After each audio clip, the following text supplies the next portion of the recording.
ሚስራ አቤት ፎይ አለው ደህና ነህ? እንደምን ነሽልኝ? አይ ቲንክ ስለኔ ስትከራከሪ የነበርሽ ልጅ ነሽ። አንተ እኔ እንጃ እኔ አላውቅም። ፎሎ አድርገሽዋል ተብለሽ እየተከራከሩሽ የሰማሁ መስሎኛል። አዎ ፎሎ ባክ መልሽልኝ እንዴ ወስዶ ዝም እሷ ነች። አለው ደህና ነህ? አለሁልሽ። እንዴት ነሽ? አልሐምዱሊላህ ደህና ነኝ። ሁሉ ሰላም? አልሐምዱሊላህ አለን። በእኔ ምክንያት ተተቸሻ? አይ ምን እንጃ አላውቅም። አይ ቲንክ አንድ ቀን አውርቼሻለሁ ይመስለኛል። ገስት ላይ አንድ ቀን ተገናኝተን ያ እና አልረሳሁሽም። አንድ ቀን አውርቼሽ ነበረ። ከዛ እፎይም ፎሎ አድርገሻል ምናምን የሚል ሳይ ኦኬ ፎሎ ካደረገችኝ እቺ ልጅ እሷ ነች ብዬ አስታወስኩሽ። ነው ነኝ ግናዎች ሲቆጡሽ ስለሰማሁ ነው። እንዴት ፎሎ አደረገ አቡዙ ብላሂ እያሉ እንደውም ይመቹኛል ለሱ ፎሎ አደርጋለሁ ምናምን ስትይ ሰማሁ እና የዛን 100 ኩሻፕ ነው የወረድኩት የዛለት። አሁን ደረቴ ራሱ እንደተወጠረ ነው በሱ በወረድኩት ደስ ብሎኝ ማለት ነው። እንዴ ለምን እኔ ስላልኩህ ብቻ ለምን ፎሎ አደረገችኝ ብዬ ነው ሚስራ ፎሎ አድርጋኛለች ብዬ ደስ ቢለው ማንንም አሰማም አለ። ምን መደነግጭ ነገር አለ? ኧረ ምንድን የምደነግጠው እንዴ? ኮንፊደንስሽ ተመችቶኛል። የሌለ አብራ ትረግጠኛለች። በቃ ካሁን በቃ አናፈጠችኝ ብዬ ስጠብቅ ጭራሽ ለእኔ ድጋፍ ቆመች ማለት ነው። ኧረ ሚስራ አልኩ። በቃ ኩሻፕ ወረድኩኝ 100 ጊዜ። እና ዛሬ ጥያቄ አለሽ? ኖ የለኝም። ዝም ብዬ ልሰማችሁ ነው። ደህና መጣሽ ጅማ ራሚ ጅማ። እንኳን ደህና ቆያችሁ። ጅማ ባይዞ የተማርኩባት ነች እና ዋው ደስ ይላል። ጥሩ ቆይቼባታለሁ እና ጅማ በደንብ ነው ማውቃት። ያ ምን ይዛችኋል? አጀንዳን ከሰማዶ አጀንዳን ከኛ ጋፊው ቀባቴ እንፉዳና ጋፈቹ ደንደሳ ተበቻች ደራገሩ ኦርቶዶክሶች ናችሁ አይደለ? አዎ እና እስኪ ስለ ዋያ መንታ ከሰኒራ ዋን ቶኮ ነው በቺሳ መልካም። ኦርቶዶክስ ናችሁ፣ ስለ ሃይማኖታችሁ አንዳንድ ነገር ብታሳውቁኝ። በምን ዙሪያ ማወቅ ትፈልጊያለሽ? አሁን ክርስትና ላይ ኦርቶዶክስ ላይ ጥያቄ የሚሆንብሽ ለምሳሌ ኦርቶዶክሶች እንደዚህ አይነት ነገር ላይ ለምን የሚያደርጉት ብለሽ የምትጠይቂያቸው፣ ወይንም ለምሳሌ በአምላክነት ላይ ሊሆን ይችላል ጥያቄ የሚሆንብሽ። ለምሳሌ አሁን እስልምና እኔ አሁን ሙስሊም ነኝ። ይሄን ሃይማኖቴ ማለት ነው ማለት አባኪ ያሃደ ኪያራዋን ከቤተሰብ ላይ እየተወረሰ ነገር ነው እንጂ እኔ ማለት የሆነ ነገር እንትን ሰው አሳምኖኝ ምናምን ያስኩት ሃይማኖት አይደለም። እሺ ተረዳከኝ? ከናፉ ጋፉ መንደለዱ ማቲንኮ ወሪና አርገተ ሙስሊም ነበሩና ከነሱ ነው የተወለድኩት። እነሱ ሙስሊም ስለነበሩ እኔ ሙስሊም ነኝ። እነሱ የሚከተሉትን ግዴታ መከተል ስላለብኝ ነው እየተከተልኩ ያለሁት ማለት ነው።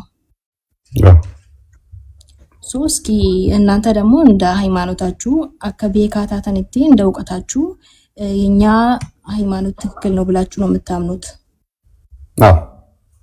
እስኪ ከዚህ ላይ የእናንተ ሃይማኖት ምኑ ላይ ትክክል እንደሆነ የትኛው ስህተት እንዳለው ደግሞ ማለት ማወቅ ፈልጌ ነው። መልካም እሺ። ያው አብዛኞቻችን ከቤተሰብ ነው ሃይማኖታችንን የወሰድነው የተቀበልነው። ከቤተሰቦቻችን ሃይማኖትን ልንቀበል እንችላለን። ተተቀበልን በኋላ ግን ትክክል ነው አይደለም ብሎ ማጣራት የኛ ድርሻ ይሆናል ማለት ነው። ምክንያቱም የተቀበልነው ከቤተሰብ ሃይማኖት ሁሉም ከቤተሰቡ ነው የወሰደው። ከቤተሰቡ ከወሰደ በኋላ ቤተሰብ ልጁን የሚያሳድገው በሱ ሃይማኖት ውስጥ ነው፣ እሱ ባመነበት ውስጥ ነው። ዋቄፈታ ከሆነ ለምሳሌ በዋቄፈታ ውስጥ ነው የሚያሳድገው። ክርስቲያኑን ወይም ሙስሊሙን እኔ ዋቄፈታ ነኝ እያለ አያሳድገው። ሙስሊም ሆኖ ደግሞ ልጄ አንተ ክርስቲያኑን እኔ ሙስሊም ነኝ እያለ አያሳድገው። ክርስቲያን ሆኖ ደግሞ አንተ ሙስሊሙን እኔ ክርስቲያን ነኝ እያለ አያሳድግም ልጁን።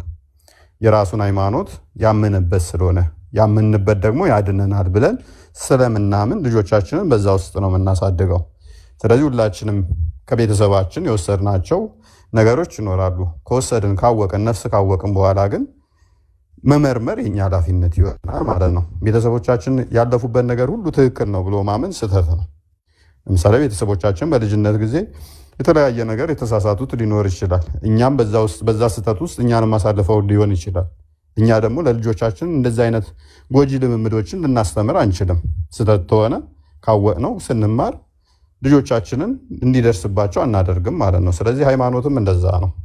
እኛ ሃይማኖት ምንድነው ብለን ነው የምናምነው? እግዚአብሔር ራሱን ለሰዎች የገለጠበት ነው ብለን እናምናለን። ልብ በይ ራሚ፣ ሃይማኖት እግዚአብሔር ለሰዎች ሃይማኖት ማለት እግዚአብሔር ለሰዎች ራሱን የገለጠበት ነው። ይሄ የገለጠበት መንገድ ደግሞ በተለያየ መንገድ ለነቢያቶች አስቀድሞ ገልጦታል።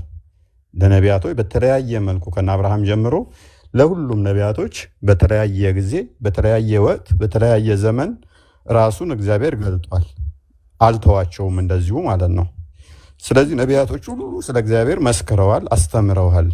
መጨረሻ ዘመኑ መጨረሻ ላይ ሲሆን ግን ያ በነቢያት ሲነገር የነበረው በትንቢት ሲገለጥ የነበረው ክርስቶስ በስጋ ተገልጦ ይመጣል ማለት ነው። ልክ ዕብራውያን ምዕራፍ 1 ላይ እንደሚናገረው ዘመኑ መጨረሻ ላይ እግዚአብሔር በልጁ እንደነገረን ይነግረናል ማለት ነው። ስለዚህ ለነቢያቶች ራሱ ሲገልጥ የነበረውን እግዚአብሔር ነው ምናምነው እኛ።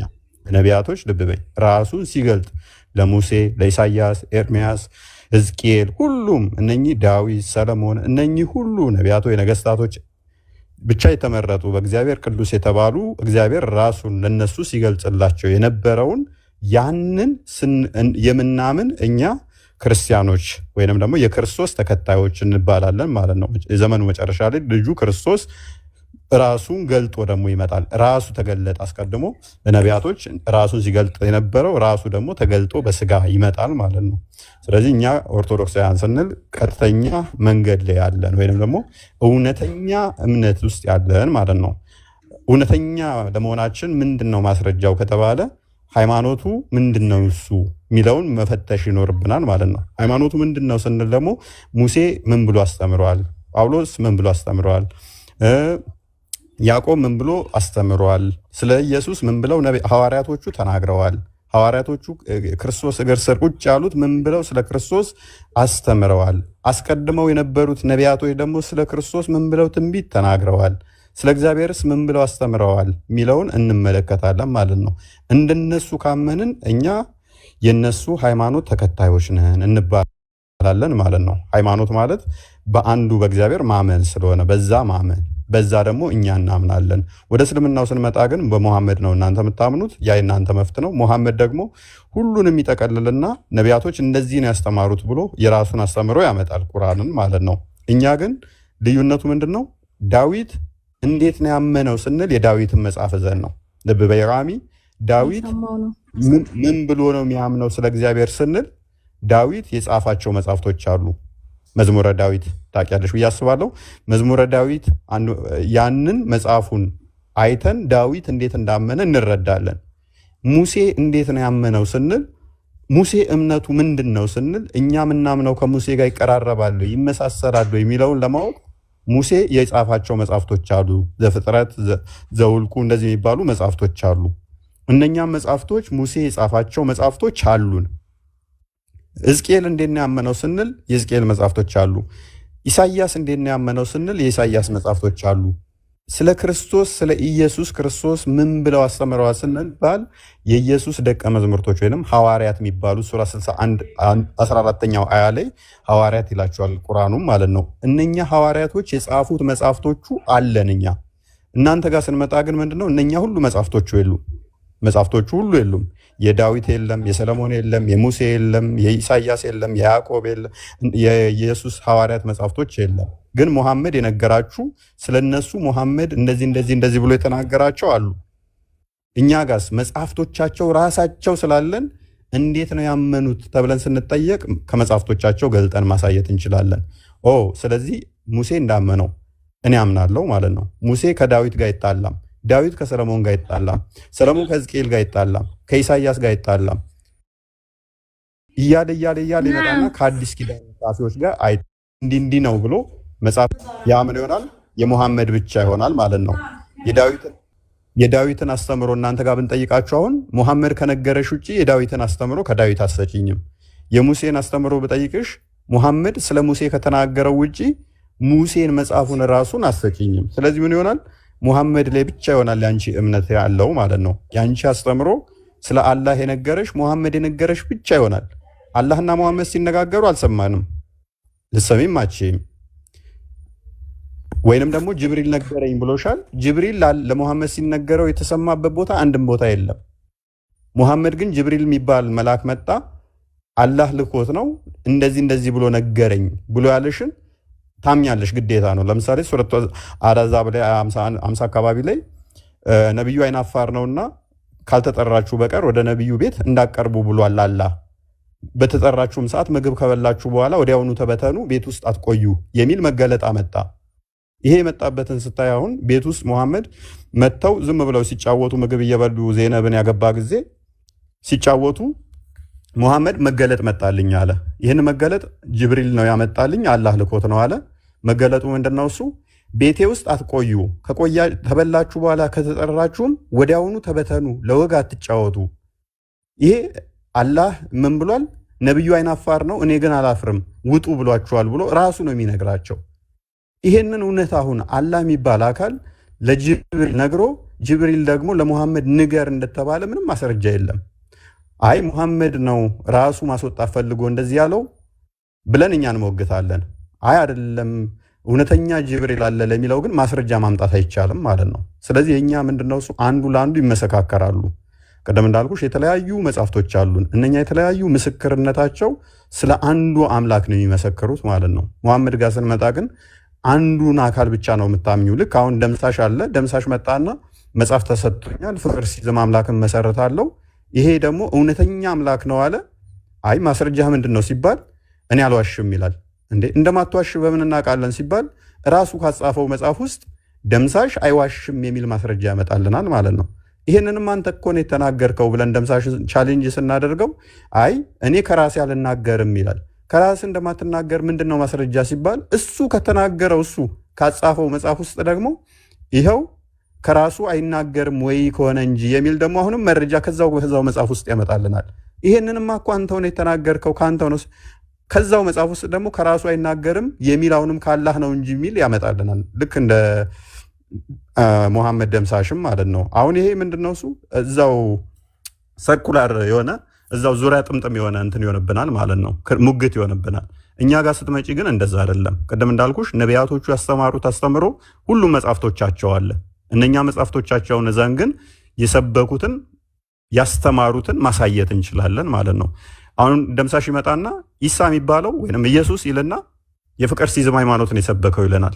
ማስረጃ ስንለው ራሱ ከተናገረው መጽሐፍ አለው ባይዘው ደምሳሽ ራሱ ከጻፈው መጽሐፍ ውስጥ ማስረጃ ይመጣልናል።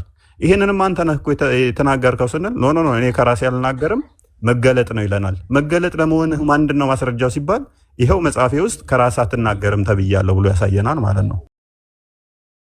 ስለዚህ ምንድነው እሱ በጥቅሉ እኛ እውነተኛ ሃይማኖት ውስጥ እንዳለን ወይንም ደግሞ ነቢያት እግዚአብሔር የገለጠው ራሱን ሃይማኖት እንደምናምን የነቢያቶቹ አስተምሮ ስላለን ነቢያቶቹ እንደሚያምኑት ስለምናምን በዛ እናውቃለን። ትንሽ ግልጽ ከሆነልሽ ወይንም ጥያቄ ካነሳ ታሆነብሽ ጥያቄ አንሽልኝና በዛው እንቀጥላለን። ኦኬ እሺ። አሁን እናንተ እኔ ሰማ ክርክር ላይ ማለት ነው ሲከራከሩ ምናምን ሰማለሁ እንጂ እኔ አሁን ለምሳሌ ብጠይቀኝ ማስረጃ የማቅረብ ችሎታ የለኝም ባይዘው ማለት ነው። እና እኔ ሰማ ግን እናንተ የምታመልኩት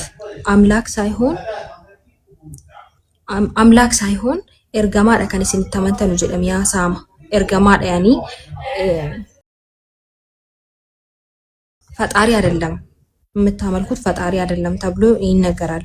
እና ፈጣሪ ከሆነ እናንተ የምታምኑበት ፈጣሪ ከሆነ እስኪ ማረጃ ናፍ ኤሲ መልካም እሺ። ናኑ ተመለሽ ካለሽ ናኑ ሰምቼሻለሁ። ኦኬ ናኑ ካለሽ ተመለሽ። እያለች ያለችው ምንድነው? እናንተ የምታመልኩት መልእክተኛ እንጂ አምላክ አይደለም እየተባለ ይባላል። ሰው የምታመልኩት ኢየሱስ አምላክ ሳይሆን ፈጣሪ ሳይሆን ፍጡር ነው፣ የተላከ ነው አይደለ? ጥያቄሽ የተላከ ነው። ስለዚህ የተላከ ስለሆነ ደግሞ የተላከን ነው እንጂ የምታመልኩት የፈጠረ ፈጣሪን አይደለም የሚል ነው። በመሰረቱ መላክ ማለት ራሱ ዲፋይን መደረግ አጋሚ። መላክ ማለት አንድ ሰው ልጅ ለምሳሌ ተላከ ሲባል ከአንድ ቦታ ወደ አንድ ቦታ የሆነ ነገር ለማድረስ ወይ የሆነ ነገር ለመግዛት መሄድ ነው አይደለ እህታችን? ስለዚህ አንድና አካል ላክሹ ሲባል ከአንዱ ቦታ ላይ ሲሄድ አንዱ ቦታ ይጎላል አይደለ? እንደዛ ነው። ምክንያቱም ላክሹ ሲባል ሱቅም ሊሆን ይችላል። ሱቅ ሲሄድ ለምሳሌ ከቤትሽ ይጎልና ሱቅ ቦታ ይገኛል ማለት ነው። ያ ስለዚህ ተላከ ሲባል ከአንድ ቦታ ሲቀነስ ወደ አንድ ቦታ ሲሞላ ማለት ነው። እኛ ደግሞ ምን ብለን እናምናለን መሰለሽ? እግዚአብሔር ወይንም ፈጣሪ በሁሉ የሞላ ነው ብለን እናምናለን። በሁሉ የሞላ በሁሉ ያለ። ስለዚህ ተላከ ሲባል ከአንድ ቦታ ላይ ብድግ ብሎ ሲሄድ አንድ ቦታ ላይ የሚጠፋ እንደዛ ማለት አይደለም።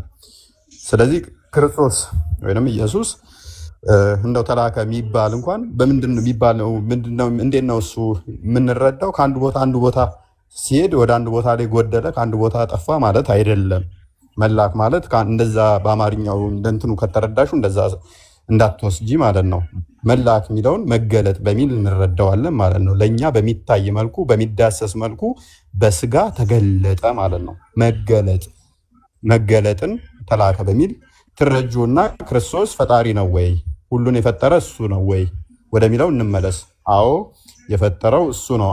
አንዴ እንትና መጽሐፍ ቅዱስ ክፈትልኝ። አንድ መጽሐፍ ስልክ የለኝም፣ ትርፍ ስልክ የለኝም የገባሁባት ላይ ብቻ ስለሆነች አንድ መረጃዎች አንዴ ክፈትልኝ።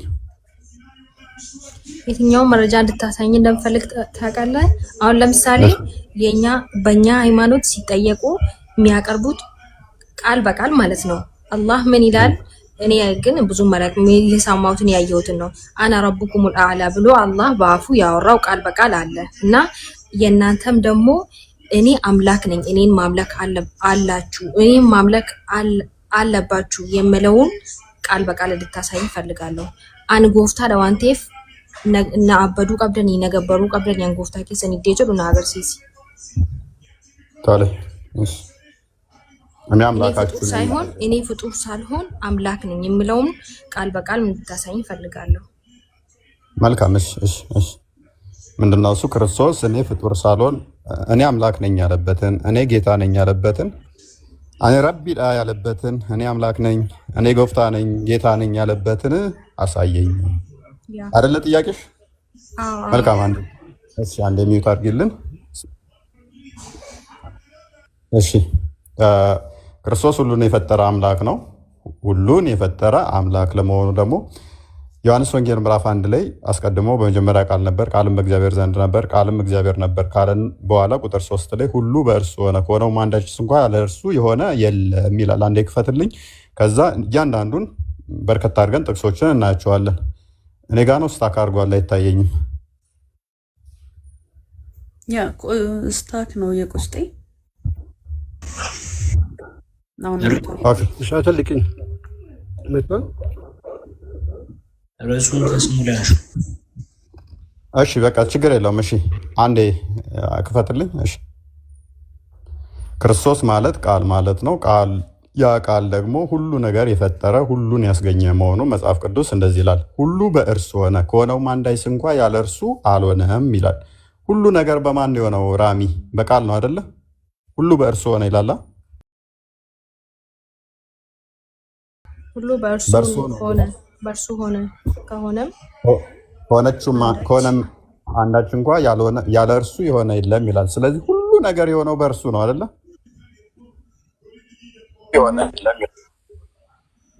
ይሄ ማለት ምን ማለት ነው? ሁሉ ነገር የሆነው በእርሱ ነው። በቃል ማን ነው? ክርስቶስ። ስለዚህ ሁሉ ነገር የሆነው በእርሱ ነው ከተባልን፣ ያለ እርሱ ደግሞ የሆነ አንዳች እንኳ የለም ከተባልን፣ ሁሉን የፈጠረ ሁሉን ያስገኘ እርሱ ነው። ክርስቶስ። ይሄ ክርስቶስ ጌታ ነው ወይ? በሚገባ ጌታ ነው። ዮሐንስ ወንጌል ምዕራፍ 13 ቁጥር 13 ላይ እንዲሁም በማቴዎስ ወንጌል ላይም ቁጥር አንድ የገበትልኝ እናንተ መምህርና ጌታ ትሉኛላችሁ እንዲሁ ነኝና። ጎፍታ ነኝ ያለበት የቱ ጋር ነው አለች? ኢየሱስ ምን ይላል? እኔ ምንድነኝ? መምህርና ጌታ ነኝ። ዮሐንስ ራእይ ምዕራፍ 1 ላይ ቁጥር 78 አንድ ክፈትልኝ። እኔ ምንድነኝ ይላል ክርስቶስ 7 እና 8 ያለው 7 ላይ እነሆ ከደመና ጋር ይመጣል አለ። በአይሁድ ታሪክ ውስጥ በደመና የሚመጣ በሰው አምሳል የሚመጣው አልፋና ኦሜጋ የሚባለው አምላክ ብቻ ነው። ምን ይላል ክርስቶስ? እነሆ ከደመና ጋር ይመጣል፣ ዓይን ሁሉ የወጉትም ያዩታል። ክርስቶስ ስለኛ ሲል ተወግቷል። የወጉት ሁሉ ያዩታል። የምድር ወገኖች ሁሉ ስለ እርሱ ዋይ ዋይ ይላሉ። ምን ይላሉ? ዋይ ዋይ ይላሉ። አዎን አሜን። ያለውና የነበረው አልፋና ኦሜጋ ማለት ነው። ሱራ 57 ቁጥር 3 ላይ ያለው አልፋና ኦሜጋ የሚለው ፊተኛና ኋለኛ የሚለው ማለት ነው። ቁርአኑም ላይ ለአላህ ብቻ ነው የሚሰጠው ይሄ ቃል። ያለውና የነበረው አለ። ኦኬ፣ ያለውና የነበረው የሚመጣው ሁሉን የሚገዛ ጌታ አምላክ አልፋ ኦሜጋ እኔ ነኝ። ማነኝ? ልብ በይ ራሚ። ያለውና የነበረው አለ። ያለና የነበረ ተብሎ የሚነገርለት ለፈጣሪ ብቻ ነው። ከፈጣሪ ውጭ ለማንም ሊነገር አይችልም። ያለና የነበረ አልፋ ኦሜጋ እኔ ነኝ ይላል። ምንድነኛ አለ? አልፋ ነኝ አለ። አልፋ ኦሜጋ ነኝ አለ። ዘላስትን ደፈርስ የሚለው ማለት ነው ቁርአኑ ላይ አልፋና ኦሜጋ እኔ ነኝ። ይሄን ብቻ አይደለም የሚለው ጌታም ነኝ ይላል፣ አምላክም ነኝ ይላል። ምንድነኝ ይላል? ሁሉን የሚገዛ ነኝ አለ። እኔን ተገዙኝ አልሽኛል። ምንድነው ሁሉን የሚገዛ ማለት ነው? መልእክት ነው። ገባክ? ይሄ አሁን መልእክት ነው ይላል እንጂ እያነበብኩ ነው። እኔ ኦሜጋ ነኝ አምላክ ነኝ ይላል እያለ ነው። መልእክት እያስተላለፈ ነው እዚህ ጋር አይደለ? እኮ እኔ አምላክ ነኝ የሚለው የቱ ጋር ነው? እኔ አምላክ ነኝ እንኩን ኤርጋዳ ያኒ ይሄ መልእክት ነው ይላል እኮ መጨረሻ ላይ 4 ነጥብ ብሎ ያቆመበት ይላል ብሎ ነው ያቆመው። ይሄ መልእክት ነው ኤርጋዳ መልእክትማ ነው። ይሄ መልእክቱ ደግሞ ምንድነው? ማን ያለው ነው? አምላክ ያለው ነው። ልብ በይ፣ ሁሉን የሚገዛ ጌታ አምላክ ነኝ አለ። ስለዚህ ለአንቺ መጥቶ እንዲነግርሽ ነው የፈለግሽው ወይንስ ለጸሐፊው እንዲነገር ነው? ኖ ለኔ ምን መጥቶ ይነግረኛል ማለት አለ። እንጀራ አርኩን ኤርጋይ ማረ ማን ነው እሱ? ፈጣሪ ነው እንደዚህ ያለው? አዎ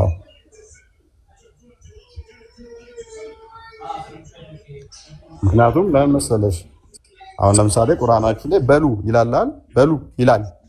እንደዚህ አለ አላህ ብሎ ተቀምጧል። ለአንቺ አይደለም የሚነገረው፣ ለሙሐመድ ነው የሚነገረው። ሙሐመድ ጅብሪል አላህ ለጅብሪል ነገረው። ጅብሪል ደግሞ ለሙሐመድ ተብሎ የተቀመጠው እንዲህ በሉ ይላል የሚሉ ቃላቶች ተቀምጠዋል።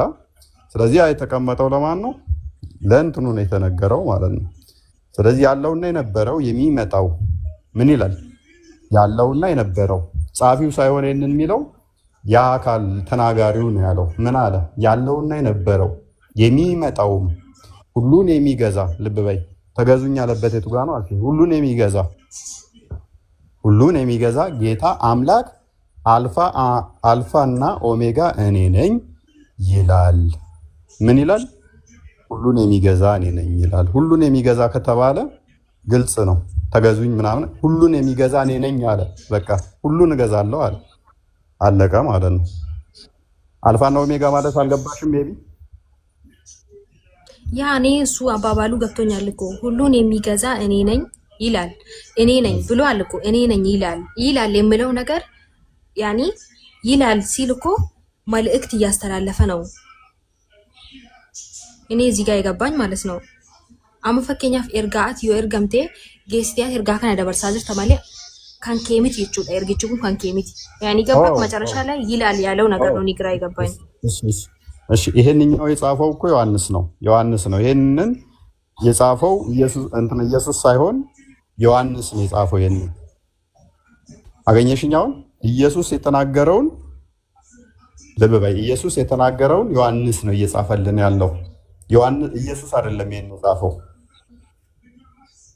ኢየሱስ ለዮሐንስ ነግሮት ነው። ኢየሱስ ለዮሐንስ ነገረው። ዮሐንስ ደግሞ ይሄንን ለኛ ነገረን። አሁን አግኝተሽኛ? ያ ግን ነው ያ እንደዛ ነው። ቁጥር 17 አድርግላት። ባየሁትም ጊዜ አለ ልብ በይ፣ ዮሐንስ ነው ይሄን እያለ ያለው። ባየሁትም ጊዜ እንደሞተ ሰው ሆኜ ከእግሩ በታች ወደቀው፣ ቀኝ እጁንም ጫነብኝ፣ እንዲህም አለኝ፣ አትፍራ፣ ፊተኛውና መጨረሻው ሕያውም እኔ ነኝ። ልብ በይ፣ አትፍራ አለኝ እያለ ያለው ማን ነው?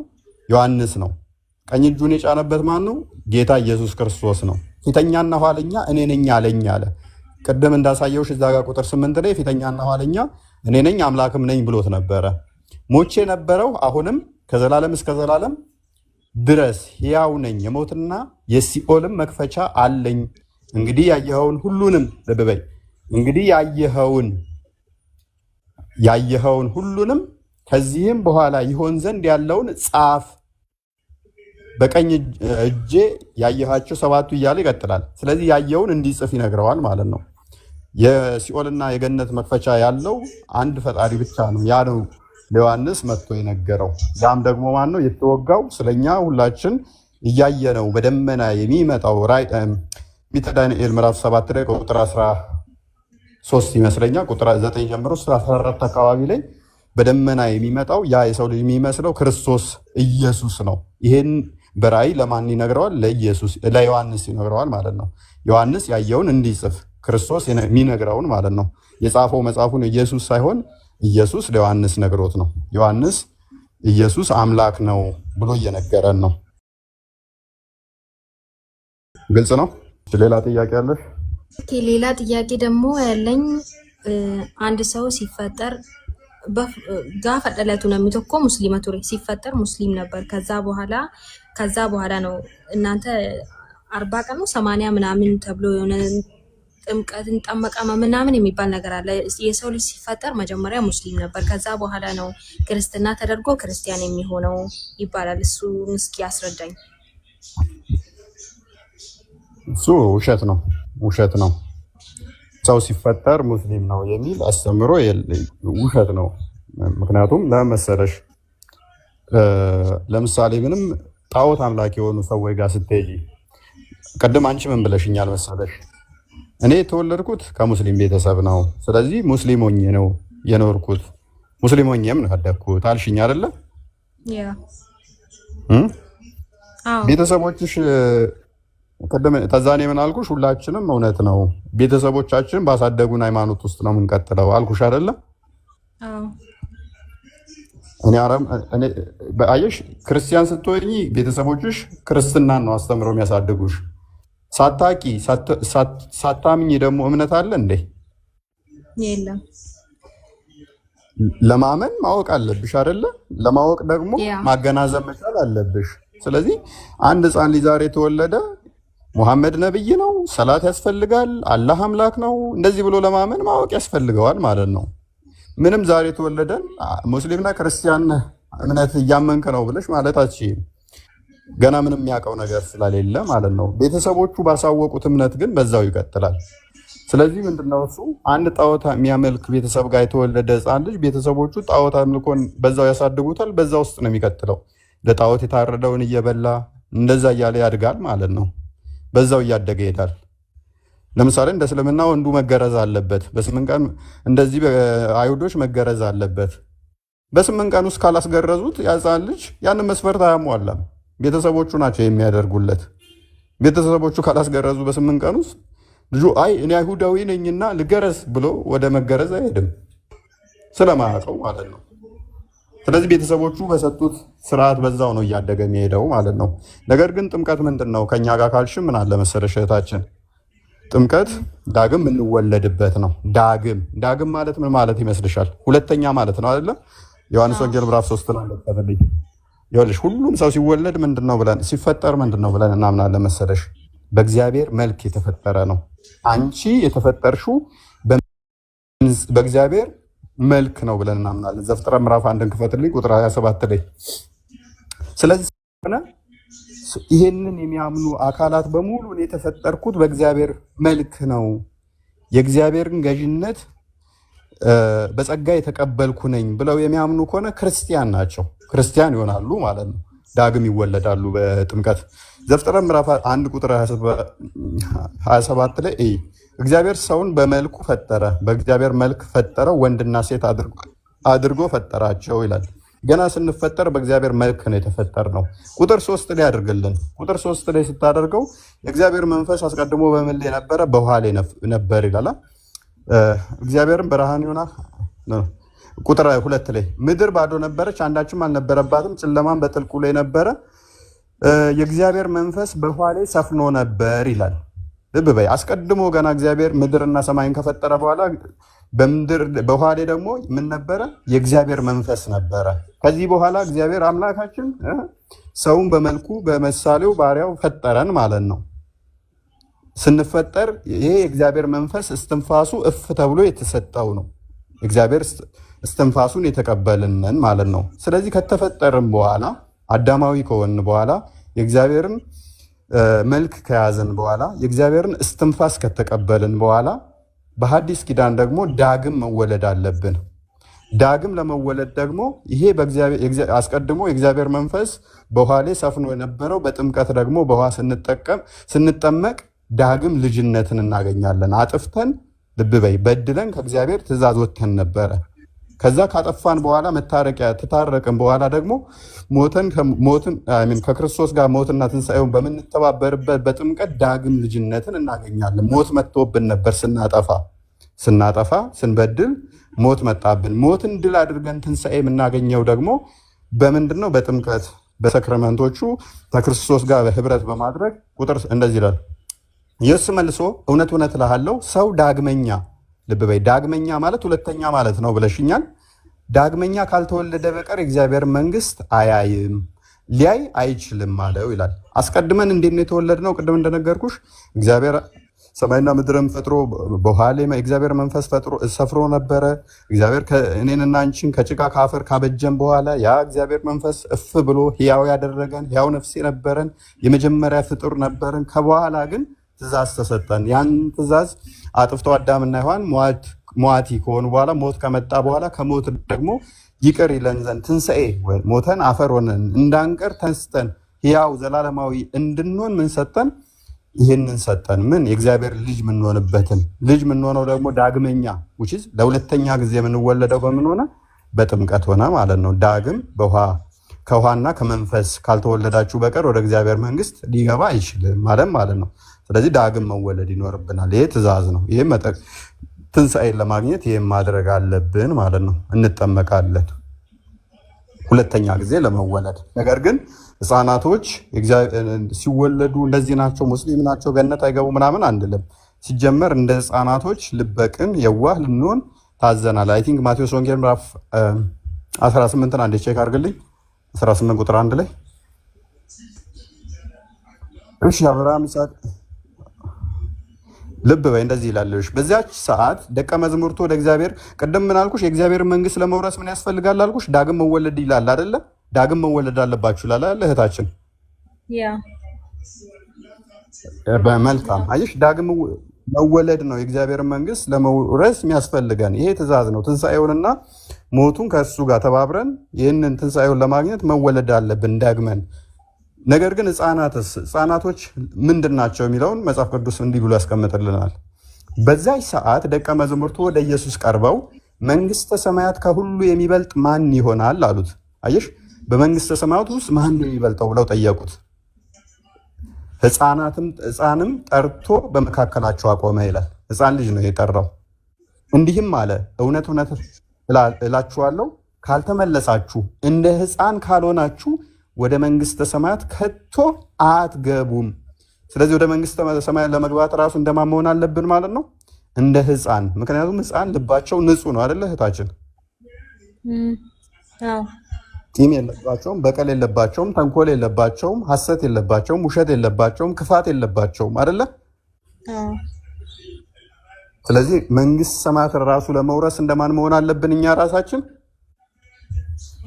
ህፃን መሆን እንደ ህፃናት ህፃን መሆን አንችልም፣ ግን እንደ ህፃን መሆን አለብን። ቅድም እዛ ጋር ስታይ ዳግም ተወለዱ ይላል አይደለ? ዳግም ተወለዱ ይላል አይደለ? ሰው ልጅ አትገቡም። ያ ዳግም ተወለዱ ይላል። ዳግም ተወለዱ ሲል ልብ በይ፣ አስቀድመን ተወልደናል ከእናትና ከአባታችን። ነገር ግን ኒቆዲሞስ ይጠይቃል፣ እንዴ ሰው ካረጀ ከሸመገለ በኋላ ወደ እናቱ ማህፀን ገብቶ እንዴት ሊወለድ ይችላል ብሎ ይጠይቃል ክርስቶስን። ዳግም ተወለድ ሲለው ማለት ነው። ከዛ በምን ትወለዳለህ አለው፣ በውሃና በመንፈስ ብሎ ይለዋል ማለት ነው። አስቀድመን እንዴት ተወልደን ነበር? ከእናት ከአባታችን ተወልደን ነበረ። ስለዚህ እንደ ህፃናት ንጹህ መሆን ደግሞ አለብን። አንቺ ካመንሽ በኋላ ካደግሽ በኋላ ካወቅሽ በኋላ አምስቱን እንትኖች ትተገብሪያለሽ። አርካን ኦፍ እስላም የሚባሉትን ትተገብሪያለሽ አይደለ? አዎ። ለምሳሌ ህፃን ልጅን ስገድ ትይዋለሽ? አይ አይባልም። ዛሬ ተወለደ። ስለዚህ ደረጃዎች አሉት ማለት ነው። ስለዚህ ካልሰገደ ሙስሊም አይደለም እንደማለት ማለት ነው። ሰላት አልሰገደም ህፃኑ፣ ስለዚህ ሙስሊም ሊሆን አይችልም።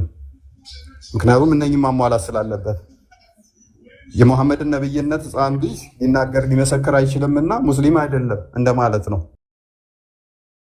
ቤቢ ግልጽ ነው? አዎ ግልጽ ነው። ስለዚህ ሁላችንም አምነን ምን መሆን አለብን? መጠመቅ አለብን። ዳግም መወለድ አለብን። ለመዳን አምነን መጠመቅ አለብን። አምነን ልብ በይ፣ ይሄ ለአዋቂዎች አምነን፣ እኔና አንቺ ለማመን ማወቅ አለብን። አንቺ አውቀሽ ነው የምታምኘው አይደለ?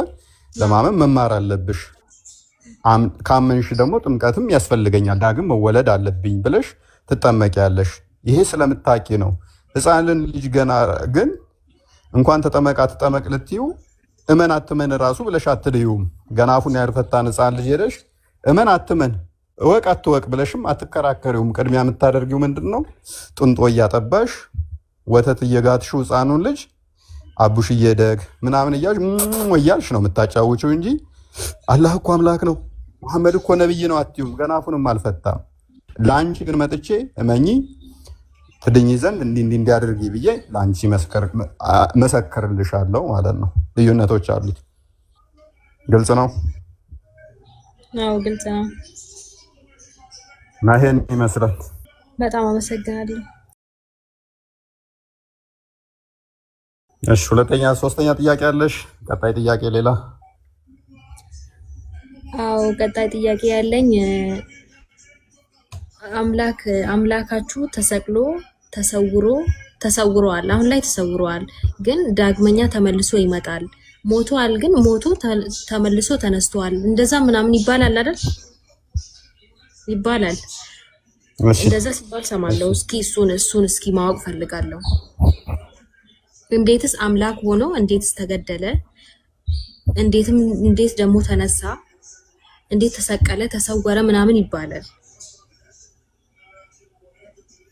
ሎንግ ስቶሪ ሾርት አለ፣ ረጅም ታሪክ ባጭሩ። ይሄንን ሰፊ ትምህርት አለው። ይሄ ስታቂው የዚህን ትምህርት በደንብ ስታቂው በጣም ደስ ይላል። ባይዘ ምን እናምናለን መሰለሽ? እኛ ራሚ ፈጣሪ ፍትሃዊ ነው ብለን እናምናለን። ፍቅር ነው ብለን እናምናለን። እውነተኛ ዳኛ ነው ብለን እናምናለን። ልብ በይ፣ እውነተኛ ዳኛ ነው፣ እንደገና ደግሞ ፍቅር ነው ብለን እናምናለን። ፈጣሪያችን አምላክ እውነተኛ ዳኛ ብቻ ሳይሆን ፍቅር ነው ብለን እናምናለን። አሁን ልብ በይ፣ እኔ ለምሳሌ አንቺን 100 ብር አስቀምጬ ይሄን 100 ብር ለሴ አንቺ እህቴ ነሽ፣ ከቤት ውስጥ 100 ብር አስቀመጥኩና በዚህ 100 ብር ወስደሽ ብታጠፊ በጥፊ ነው ምልሽ አልኩሽ። በጥፊ ነው ምልሽ አልኩሽ። ከዛ አንቺ 100 ብር ወስደሽ አጠፋሹ። መጥቼ በጥፊ ካላልኩሽ እኔ ምንድነኝ? የተናገርኩትን ማላከብር ነኝ አይደለ? አዎ ውሸታም ነኝ ማለት ነው። ያ ውሸታም ነኝ ማለት ነው። ጎበስ። ፈጣሪ እውነተኛ ዳኛና ፍቅር ነው ብለን ስንል እንዴት መሰለሽ? አዳምና ሔዋን በገነት በነበሩበት ሰዓት ላይ ሁሉን ነገር ፈቀደላቸው። ዘፍጥረት ምዕራፍ 2 ላይ ሁሉን ነገር በገነት ያለውን በምድር ፈጠራቸው፣ ወደ ገነት አስገባቸውና ሁሉን ነገር እንዲበሉ ሁሉን ነገር ፍቃድ ሰጣቸው። ልብ በይ፣ ሁሉን ነገር እንዲገዙ ቁጥር 28 ላይ ምዕራፍ 1 ቁጥር 28 ላይ በምድር በሰማይ በባህር ሁሉን እንዲገዙ ፍቃድ ሰጣቸው። አስቢ፣ ፈጣሪ ሆኖ ሁሉን ማለት በቃ ሁሉን ነገር የመግዛት ስልጣን አላቸው አይደለ? ስለዚህ እነሱ ልክ እንደ ፈጣሪ ሊሆኑ ሆነ። አሁን አስቢ፣ ከፈጣሪና ከሱ መካከል አሁን ምን ልዩነት አለ? ፈጣሪም ገዢ ነው፣ እነሱም ገዢ ከሆኑ ቁጥር 28 ላይ ስታይ ዘፍጥረት ምዕራፍ 1 ቁጥር 28 ላይ ሁሉን ግዙ ብሎ ስልጣን ይሰጣቸዋል ማለት ነው። ስለዚህ እንደዚህ ይላለውልሽ እግዚአብሔር ባረካቸው እንዲህም አላቸው ብዙ ተባዙ ምድርንም ሙሏት ግዟትም የባህር አሶችንና የሰማይ ወፎችን በምድር ላይ የሚንቀሳቀሱትንም ሁሉ ግዟቸው አላቸው። ይህንን ስልጣን ሰጣቸው በጸጋ። ጸጋ ማለት ስጦታ ነው። ፈጣሪ ምን ያህል ፍቅር እንደሆነ ለሰው ልጆች ምን አይነት ፍቅር እንዳሳየ በዚህ እንረዳለን። ሁሉን እንድንገዛ በአዳምና በሔዋን ተገብቶ ነገረን ማለት ነው። አዳምና ሔዋን ይሄ ሁሉ ስልጣን ተሰጣቸው በኋላ ዘፍጥረት ምዕራፍ 2 ላይ ወደ ገነት ያገባቸውና በገነት ውስጥ እንደ ልባቸው እንዲሆኑ ሁሉን እንዲገዙ ሁሉን ተተፈቀደ ሁሉን ገነትን እየተንከባከቡ እንዲበሉ እንዲጠጡ፣ ነገር ግን አንዲትን ዛፍ ብቻ እንዳይበሉ ከለከላቸው። አንዲቷን ዛፍ ብቻ እንዳይበሉ ከለከላቸው። ይሄን ለምን አደረገ? ልብ በይ። ሁሉን ከፈቀደላቸው በእግዚአብሔርና በፍጡር መካከል ልዩነት ሊጠፋ ሆነ፣ ላይኖር ነው። ገባሽ? ምክንያቱም እሱ ሁሉን የሚገዙ ከሆነ ለፈጣሪ ላይ ገዙ ነው ማለት ነው። ለፈጣሪ መገዛታቸውን ፍቅራቸውን የሚገልጹበትን ግን አንዲት ድንበር ታስፈልግ ነበረ። ያቺ ድንበር ምንድነች? እችኛዋን አትብሉ፣ ነገር ግን ይላል መልካምና ክፉን ከሚያሳውቅ ዛፍ አትብሉ፣ ከእርሱ በበላችሁ ቀን ሞትን ትሞታላችሁ አላቸው። አስቀድሞ ምን ብሏቸዋል? ሁሉን በገነት ዛፍ ብሉ። ልብ በይ። እግዚአብሔር አምላክም ሰውን እንዲህ ብሎ አዘዘው፣ ከገነት ዛፍ ሁሉ ትበላለህ፣ ነገር ግን መልካምና ክፉን ከሚያሳውቅ ዛፍ አትብላ፣ ከእርሱ በበላ ቀን ሞትን ትሞታለህ ብሎ አዘዛቸው።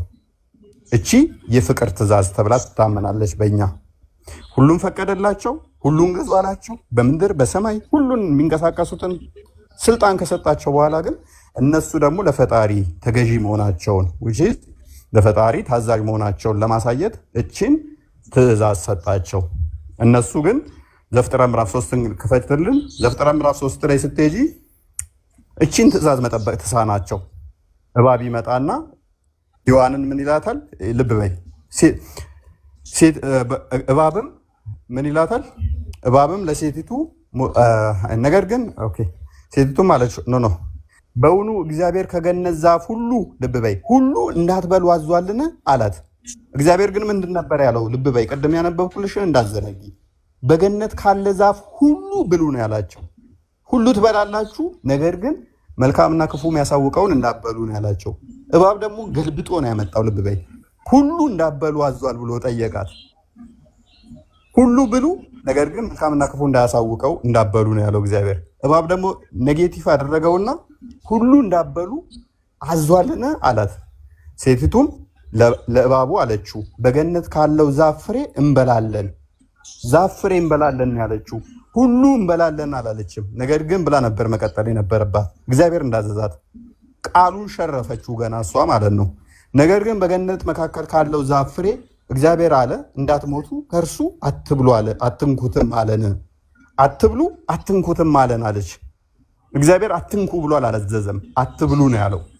ሕጉን ጠበቀችው። እግዚአብሔርን ክፉ ኃይለኛ ቁጡ ለማስመሰል ዛፉን አትንኩም ብሎ አዞናል አለች። ውሸት። እግዚአብሔር አትብሉ ነው እንጂ ያላት አትንኩ አላላትም ነበረ።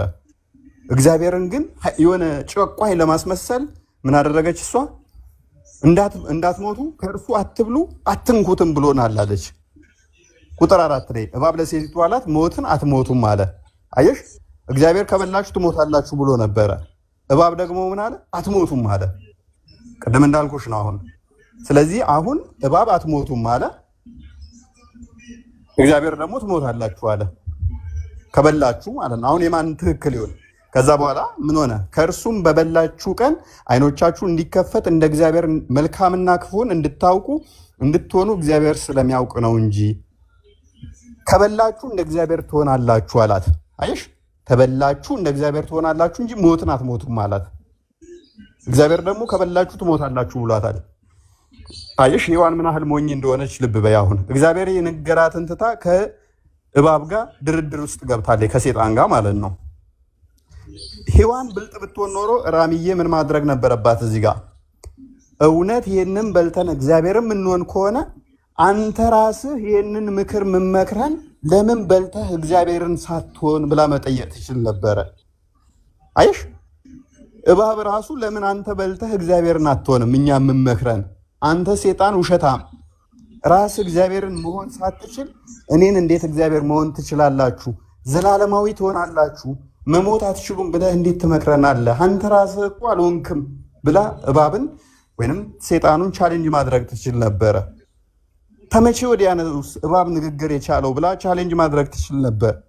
አይ ማድረግ አትችልም እንዳትይኝ ደግሞ እሱ የበላዋ ነው እንዳትይኝ፣ ቅድም ባሳየውሽ ላይ እግዚአብሔር ለእሷ ምን አድርጓታል? የሁሉ ገዢ የበላይ አድርጎ ሾማቸዋል። ስለዚህ ስንፍናዋ ነው። አየሽ፣ ስንፍናዋ በዚህ እባብ ተጫወተባት ማለት ነው። ሴጣን ተጫወተባት። ከዛስ ሴቲቱም ዛፉ ለመብላት ያማረ እንደሆነ ለዓይንም እንደሚያስጎመጅ ለጥበብም መልካም እንደሆነ አየች። ፍሬውንም ወሰደችና በላች፣ ለባሏም ደግሞ ሰጠችው፣ እርሱም ከእርሷ ጋር በላ ይላል። አየሽ፣ አሁን በጣም በሚያሳዝን ሁኔታ እግዚአብሔር እንዳበሉ ያሉትን ጣሱ፣ ሕግ ተላለፉ። እግዚአብሔር የሰጣቸውን የፍቅር ትእዛዝ ጥሰው ሁሉም ፈቅዶላቸው ሳለ ያችን አትብሉ ለእኔ መገዛታችሁ ፍቅራችሁ የምታሳዩበትን ነው ያለውን ጥሰው ልክ እንደ እግዚአብሔር ለመሆን የእባብን ወይንም የሴጣንን ንግግር ሰምተው እግዚአብሔርን ካዱትና ሴጣንን አመኑ። የሴጣንን ንግግር ሰሙ ማለት ነው። በዚህ ምክንያት እግዚአብሔር ካልገደላቸው ራሚያውን ማይክ ታነሻለሽ፣ ልብ በይ። እግዚአብሔር አስቀድሞ ምን ብሏቸዋል? ከበሉ ይሞታሉ ብሏል አይደለ? ራሚዬ አዎ ብሏል። ሴጣን ደግሞ ምን ብሏል? ከበላችሁ አትሞቱም ብሏል አይደለ? ብሏል አይደል? ያ ብሏል። ስለዚህ እግዚአብሔር እውነተኛ እንዲሆን ምን መሆን አለባቸው? አዳምና ሔዋን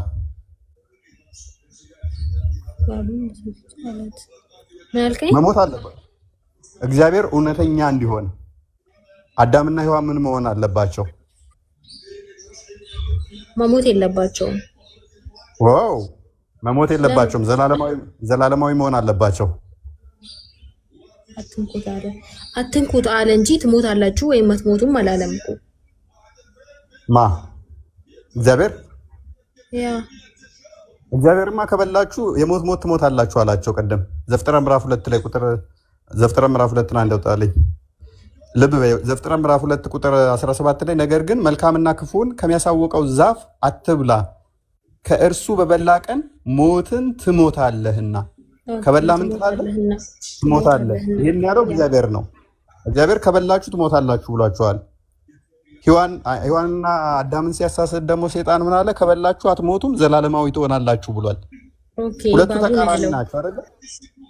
እባቡ አትሞቱም ማለት እሺ፣ ፈጣሪ ባለው መሰረት ይሞታሉ። ካልሞቱ እንግዲህ በፈጣሪያቸው አላመኑም ማለት ነው።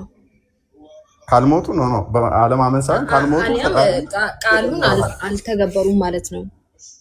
ካልሞቱ ምን ይሆናል መሰለሽ? ካልሞቱ እባብ የተናገረው ትክክል ይሆንና እግዚአብሔር የተናገረው ውሸት ይሆናል። ምክንያቱም እባብ ምንድን ያለው? ከበላችሁ አትሞቱም አለ። እግዚአብሔር ደግሞ የተናገረው ምንድነው? ከበላችሁ ትሞታላችሁ ነው። ስለዚህ ከሁለት አንዱ ትክክል ለመሆን ምን አለበት? እግዚአብሔር ያለው ትክክል እንዲሆን አዳምና ሔዋን ሟች መሆን አለባቸው እኮ። ስለዚህ ሞት መጣባቸው። ልብ በይ ጎበዝ፣ ሞት መጣባቸው። እግዚአብሔር ስለተናገረ ይህንን ስላደረጉ ይህንን ጥፋት ስላጠፉ ዘፍጥረት ምዕራፍ 3 ቁጥር 15 ታይቲንግ ላይ ክፈትልኝ፣ እርግማን ይመጣባቸዋል ማለት ነው።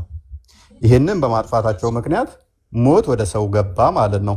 በአንተና በሴቲቱ መካከል ልብ በይ፣ በዘርና በዘሯ መካከል ጠላትነትን አደርጋለሁ፣ እርሱ ራስን ይቀጠቅጣል፣ አንተም ሰኮናውን ትቀጠቅጣለህ የሚል እርግማን መጣ ማለት ነው። በአንተና በሴቲቱ በዘርና በዘሯ መካከል የተባለው ይሄ በኋላ መጣበታለሁኝ ክርስቶስ እንዴት እንደተሰቀለና ለምን መሰቀል እንዳስፈለገው ከዚህ ይነሳል ማለት ነው። ከዛ ቁጥር 17 ላይ አዳምንም አለው ይኸውልህ ሚስትህን ቃል ሰምተሃልና ከእርሱ እንዳትበላ ካዘዘው ዛፍም በልተሃልና ምድር ካንተ የተነሳ የተረገመች ትሁን።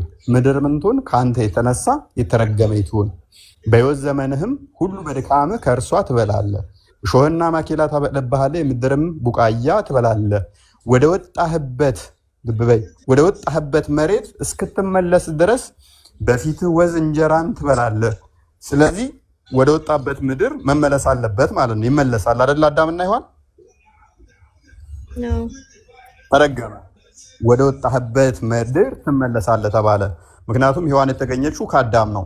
ከአዳም ተተገኘች፣ ምድር ተረገመች ከነሱ የተነሳ። ምድር ከተረገመች ደግሞ አዳምና ሔዋን የተገኙት ደግሞ ከምድር ነው። ምድር ከነሱ የተነሳ ተተረገመች ደግሞ እርግማኑ እነሱ ላይ ዘላለማዊ ሆኖ ተጣብቆ እንዳይቀር እርግማኑ ምን ላይ ያረፈ? ምድር ላይ ያረፈ ማለት ነው። እግዚአብሔር ርሩ አዛኝ በመሆኑ ምክንያት እርግማኑ ወደ ምድር አደረገው። ስለዚህ እነሱ ከምድር የተበጁት ስጋቸው ነው። ስጋቸው ወደ ምድር ሲመለስ ነፍሳቸው ከፈጣሪ ነችና ወደዛ ትመለሳለች ማለት ነው። ስጋቸው ወደ ምድር ይገባል ማለት ነው። ወደ አፈር የሚመለስ ሆነ። ስለዚህ እግዚአብሔር እውነተኛ ዳኛ ስለሆነ አዳም ሔዋን በመብላታቸው ምክንያት እርግማኑ አፕላይ ሆነባቸው። ወደ ምን? ወደ አፈርነት እንዲመለሱ፣ ወደ አፈር እንዲገቡ፣ እንዲሞቱ ሆኑ ማለት ነው። እንዲሞቱ ከሆኑ በኋላ ይሄ የእግዚአብሔር እውነተኛ ፈራጅነት ተረጋገጠ። አሁን ሴጣን ሐሰተኛ ሆነ። አትሞቱም ዘላለማዊ ትሆናላችሁ ያለው ሐሰት መሆኑ ተረጋገጠ። ሔዋንና አዳም የሉም፣ ሞተዋል። ስለዚህ እግዚአብሔር ትሞታላችሁ እንዳለው በእውነትም አዳምና ሔዋን ሞተዋል። አይደለ እንዴ ራሚ? አዳምና ሔዋን ሞተዋል በመሞታቸው ምክንያት። ስለዚህ እግዚአብሔር የተናገረው እውነት ሆነ አይደለ? ስለዚህ እግዚአብሔር እውነተኛ ፈራጅ ነው የምንለው ከዚህ አንጻር ነው። ስለዚህ ፍርዱን በትክክል አሳየናል። ሴጣን ደግሞ ውሸተኛ መሆኑን አረጋገጥን። አትሞቱም ዘላለማዊ ትሆናላችሁ ብሎ ነበር፣ ሞቱ አይደለ? ትክክል ነኝ? ስለዚህ ይሄንን ካረጋገጥን ልብ በይ፣ ፍርዱ በትክክል ተፈረደባቸው። እግዚአብሔር እውነተኛ ፈራጅ መሆኑን አረጋገጥን። ሴጣን ደግሞ ሐሰተኛ መሆኑን አረጋገጥን። ነገር ግን በዚህ አንቆምም። እግዚአብሔር እውነተኛ ፍርዱን ካስተላለፈ በኋላ ደግሞ ፈጣሪ ደግሞ እውነተኛ ፍቅር ነው ብለን እናምናለን። መሐሪ፣ ይቅር ባይ፣ አዛኝ፣ ቸር ነው ብለን እናምናለን። ፈጣሪ መሐሪ፣ ይቅር ባይ፣ ቸር ከሆነ ደግሞ ሞተው መቅረት የለባቸውም። ሞተው መቅረት የለባቸውም አለ እህቴ። ፍርዱን አስተላለፈ። ፍርዱን አየን፣ ቅን ፍርዱን አየን፣ የተናገረውን አድርጎ አሳየን። ነገር ግን ደግሞ ይቅር ብሎ ማሳየት አለበት። ስለዚህ ሞተው እንዳይቀሩ ደግሞ እግዚአብሔር ምን አደረገ? ራሱ መስዋዕት አቅራቢ፣ ራሱ መስዋዕት ሆኖ ከሞት አዳነን ማለት ነው። ያ ሞት ልብ በይ፣ ሞቱ አንቆ እንዳያስቀረን ሞትን ደግሞ መጥቶ ገደለልን። ይሄ ማን ነው? ክርስቶስ ራሱ ቤዛ ሆነን ማለት ነው። ቤዛ ማለት ካሳ ማለት ነው። ልብ በይ። ስለዚህ ሞት ፍርድ ተፈርዶባቸዋል። ለዛ ፍርድ ደግሞ ካሳ ያስፈልጋል ከእግዚአብሔር ጋር ለመታረቅ አይደለ? አጥፍተዋል አይደለ? እህታችን አለ አጥፍተዋል አይደለ? ካጠፉ ደግሞ ካሳ ያስፈልጋል አይደለ? ካሳውን ደግሞ ለፈጣሪ ማንም መካስ አልቻለም። ማንም ማለት ነው። ምክንያቱም 100 ብር ዕዳ አለብሽ እንበላ እንጂ 100 ብር ዕዳ ያለብሽ የ100 ብር ዋሱኝ ብትባይ ለሌላ ሰው ዋስ መሆን ትችያለሽ? እንዴት? አልችልም እንጂ አልችልም። ምክንያቱም አንቺ ራስሽ ገና የ100 ብር ዕዳ አለብሽ አይደለ? ስለዚህ ሰው ሁሉ ሞት የሚባለው ዕዳ ነበረበት። ያንም ሞት የሚደመስስ ከሰው ከፍ ያለ ምን ያስፈልገናል መሰለሽ? ያ ዕዳው ከዕዳው ነፃ የሆነ ያስፈልገናል አይደለ? ከዕዳው ነፃ የሆነ አካል ያስፈልገናል፣ የሁላችን ዕዳ መደምሰስ የሚችል። ያ ደግሞ የሰው ልጅ አልተቻለውም። ያንም ማድረግ የሚችል ጠፋ። ስለዚህ በስጋ ክርስቶስ ተገለጠ። አምላክ በስጋ ተገለጠና ሰው ምን ለመሆን ነበረ? እባብና ሔዋንን ያሳሳታት እግዚአብሔርን ለመሆን ነበር አይደለ? እህታችን ብትበሉ እንደ እግዚአብሔር ትሆናላችሁ ነው ያላት አይደለ? መሆን ችለዋል እንዴ? አልቻሉም። ጭራሽ ሕጉን ተላልፈው ሟች ሆኑ አይደለ? ዘላለማዊ መሆናቸውም ቀረ፣ እግዚአብሔርን መሆናቸውም ቀረ። አልቻሉም። ዘላለማዊ መሆንም አልቻሉም። ጭራሽ ሟች ሆኑ። ስለዚህ እነሱ ያልቻሉትን እግዚአብሔር ፍቅር ነውና እሱ ደግሞ ወደ እነሱ መምጣት ይችላል አይችልም? ይችላል። መልካም። ስለዚህ እግዚአብሔር ወደ ሰው መምጣት ይችላል። በስጋ ተገለጠ። አየሽ፣ እነሱ እግዚአብሔርን መሆን ነበር የፈለጉት፣ አልቻሉም፣ አይችሉም። እግዚአብሔርን ለመሆን ዘላለማዊ ለመሆን ነበር ፍላጎታቸው። እንደማይችሉ አሳያቸውና እግዚአብሔር ግን ፍቅር ነውና በስጋ ተገለጠ። መገለጥ ነው። ልብ በይ፣ በስጋ ተገለጠ። እግዚአብሔር በስጋ ተገለጠ። ልክ ዕብራውያን ምዕራፍ 1 እንዲፈትልኝ እዚሁ ለሽ ቆይ እዚሁ ተወውና መልካም። እሺ ቀጥል። እሺ ያውሽ ከጥንት ጀምሮ እግዚአብሔር በብዙ አይነትና በብዙ ጎዳና ለአባቶቻችን በነቢያት ተናግሮ አለ። ለነቢያት አስቀድሞ በብዙ በነቢያት ተናገረ። ሁሉም ወራሽ ባደረገው ደግሞ ዓለማትን በፈጠረበት በልጁ በዚህ ዘመን መጨረሻ ለእኛ ተናገረን ይላል። እርሱም የክብሩ መንጸባረቅና የባህሪው ምሳሌ ሆኖ በስልጣኑ ሁሉን እየደገፈ ኃጢአታችንን በራሱ ካነጻ በኋላ በሰማይ በግርማው ቀኝ ተቀመጠ ይለዋል። ስለዚህ የእግዚአብሔር ልጅ ወይንም ቃሉ በስጋ ተገለጠ። ልክ ቃል ስጋ ሆነ የሚል ማለት ነው። ዮሐንስ ወንጌል ምዕራፍ 1 ላይ ቁጥር 14 ላይ ቃልም ስጋ ሆነ የሚለው ጸጋና እውነትም ተሞልቶ በእኛ አደረ የሚለው ማለት ነው። ያ የመለኮት ሙላት ያለው ልክ እንደኔና እንዳንቺ በስጋ ተገለጠ መገለጥ ነው። ያ በስጋ የተገለጠው ፍጹም አምላክ ነው፣ ፍጹም ሰው ነው። አምላክ ሰው ሆነ ማለት ነው። በስጋ ተገለጠ። ሰው ብቻ ሳይሆን ወይንም 100 ሺህ ብር መክፈል አለብሽ አለ። አንቺ መክፈል አልቻልሽም። ከዛ ራሱ ከፈለና ነፃ ወጣሽ። ፈርዶብሽ ራሱ ከፍሎ ነፃ ወጣሽ።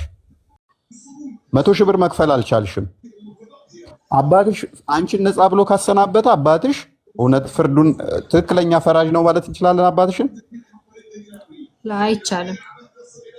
ነገር ግን እንዲስ ቢያደርግ ፍርዱን ፈረደብሽ 2 ዓመት ራሱ ቅጣቱን ከፍሎ እኔን ነፃ ማውጣት ይችላል። ቤስት አንቺ 2 ዓመት ፈረደብሽና ወይንም 100 ሺህ ብር መክፈል አለብሽ አለ። አንቺ መክፈል አልቻልሽም። ከዛ ራሱ ከፈለና ነፃ ወጣሽ። ፈርዶብሽ ራሱ ከፍሎ ነፃ ወጣሽ።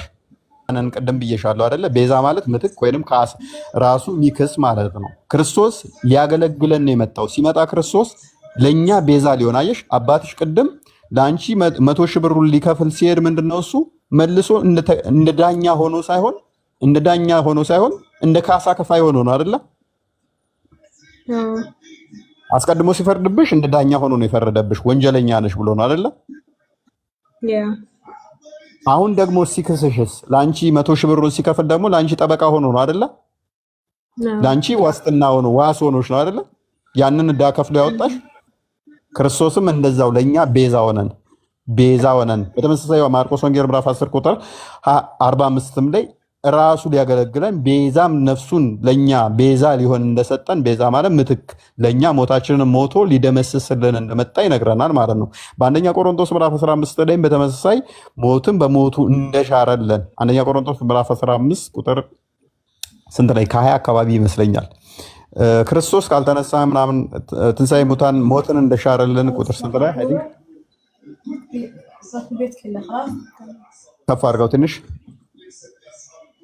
ሞት እሺ ሁሉ በአዳም እንደሚሞቱ ይላል። ልብ በይ ሞት በሰው በኩል ስለመጣ ቁጥር 22 ላይ አሁን ግን ይላል ክርስቶስ ላንቀላፉት በኩር ሆኖ ከሙታን ተነስቷል። ሞት በሰው በኩል ስለመጣ አለ። ልብ በይ ቁጥር 21 ላይ ሞት በሰው በኩል ስለመጣ ትንሣኤ ሙታን በሰው በኩል ሆኗልና ሁሉ በአዳም እንደሚሞቱ እንዲሁ ቁጥር 22 አድርግልን ሁሉ በአዳም እንደሚሞቱ ሁሉ በክርስቶስ ደግሞ ሕያዋን ይሆናሉ። ስለዚህ በክርስቶስ ደግሞ ምን ሆኑ? ሕያዋንነትን አገኙ ማለት ነው። ሞት በአዳም በኩል መጥቶ ነበረ፣ በክርስቶስስ ሕያውነትን ይሆናል ማለት ነው። ራሚ አግኝተሽኛል? ካሳውን የካሰው ማን ነው? ክርስቶስ ነው ማለት ነው። ስለዚህ ትንሣኤ ሙታን በማን ሆነ? ትንሣኤ በማን ሆነ? በክርስቶስ ሆነ ማለት ነው። ዮሐንስ ወንጌል ምዕራፍ 11 ቁጥር 25 ላይ ራሱ የሚያምንብኝ ቢሞት እንኳን ለዘላለም ሕያው ይሆናል ብሎ ስለተናገረ ትንሣኤን ሰጠን ማለት ነው። ሞት በአዳም በኩል እንደገባ ሁሉ ትንሣኤ ደግሞ በክርስቶስ ሆነ፣ ሕያውነት በክርስቶስ ሆነ ማለት ነው። ስለዚህ እንዴት ነው የሞተው የሚባል በስጋው ነው የሞተው። በስጋው ቅድም ያልኩሽ ምንድነው እሱ ቃል ስጋ ሆነ ይላላል። በስጋው ክርስቶስ ሞተ ስንል መለኮት የሚሞት አይደለም። አንደኛ ጴጥሮስ ምዕራፍ 3 ቁጥር 17 አካባቢ ይመስለኛል 16 17 አካባቢ ላይ በስጋው ሞተ በመንፈስ ግን ሕያው ነው ይለዋል። ነፍሳችን ራሱ ምትሞት አይደለችም። እሺ እነዚህ ላይ ክርስቶስ ያለውን አንደኛ ጴጥሮስ ነው ያልኩት አይደል?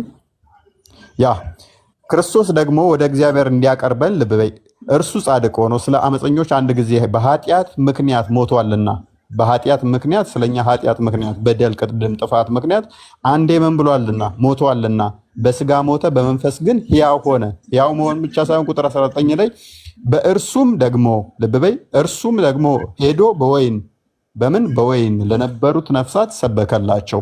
ሞቶ ምን አደረገ? በወይን ለነበሩት ደግሞ ሄዶ ሰበከላቸው።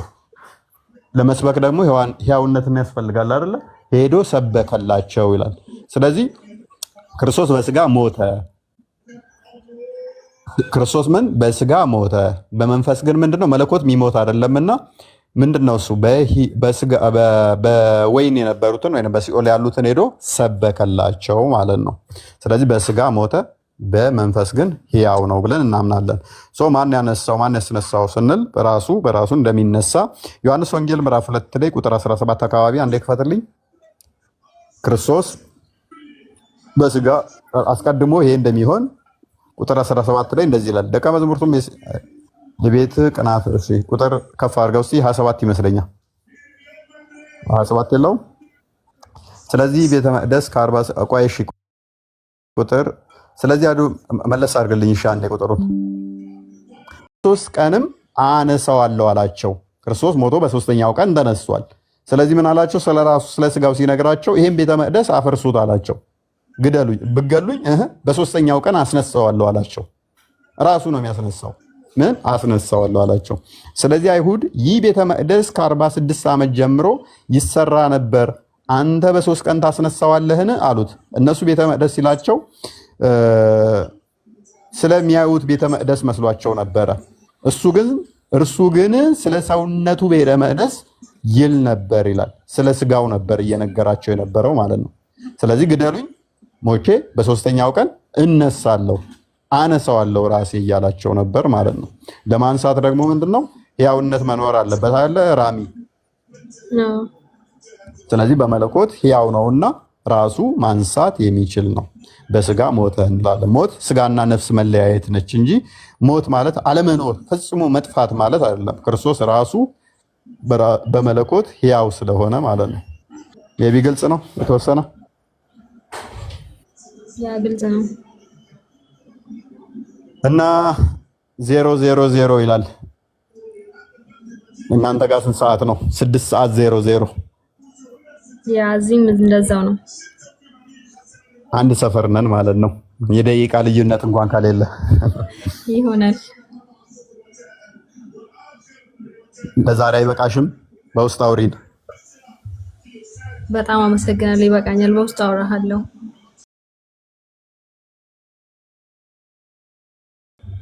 ቃሎት ያሰማልን። ኡስታዝ ሪችንም እስካናግራት ጥያቄ ካላት ተቀበላት።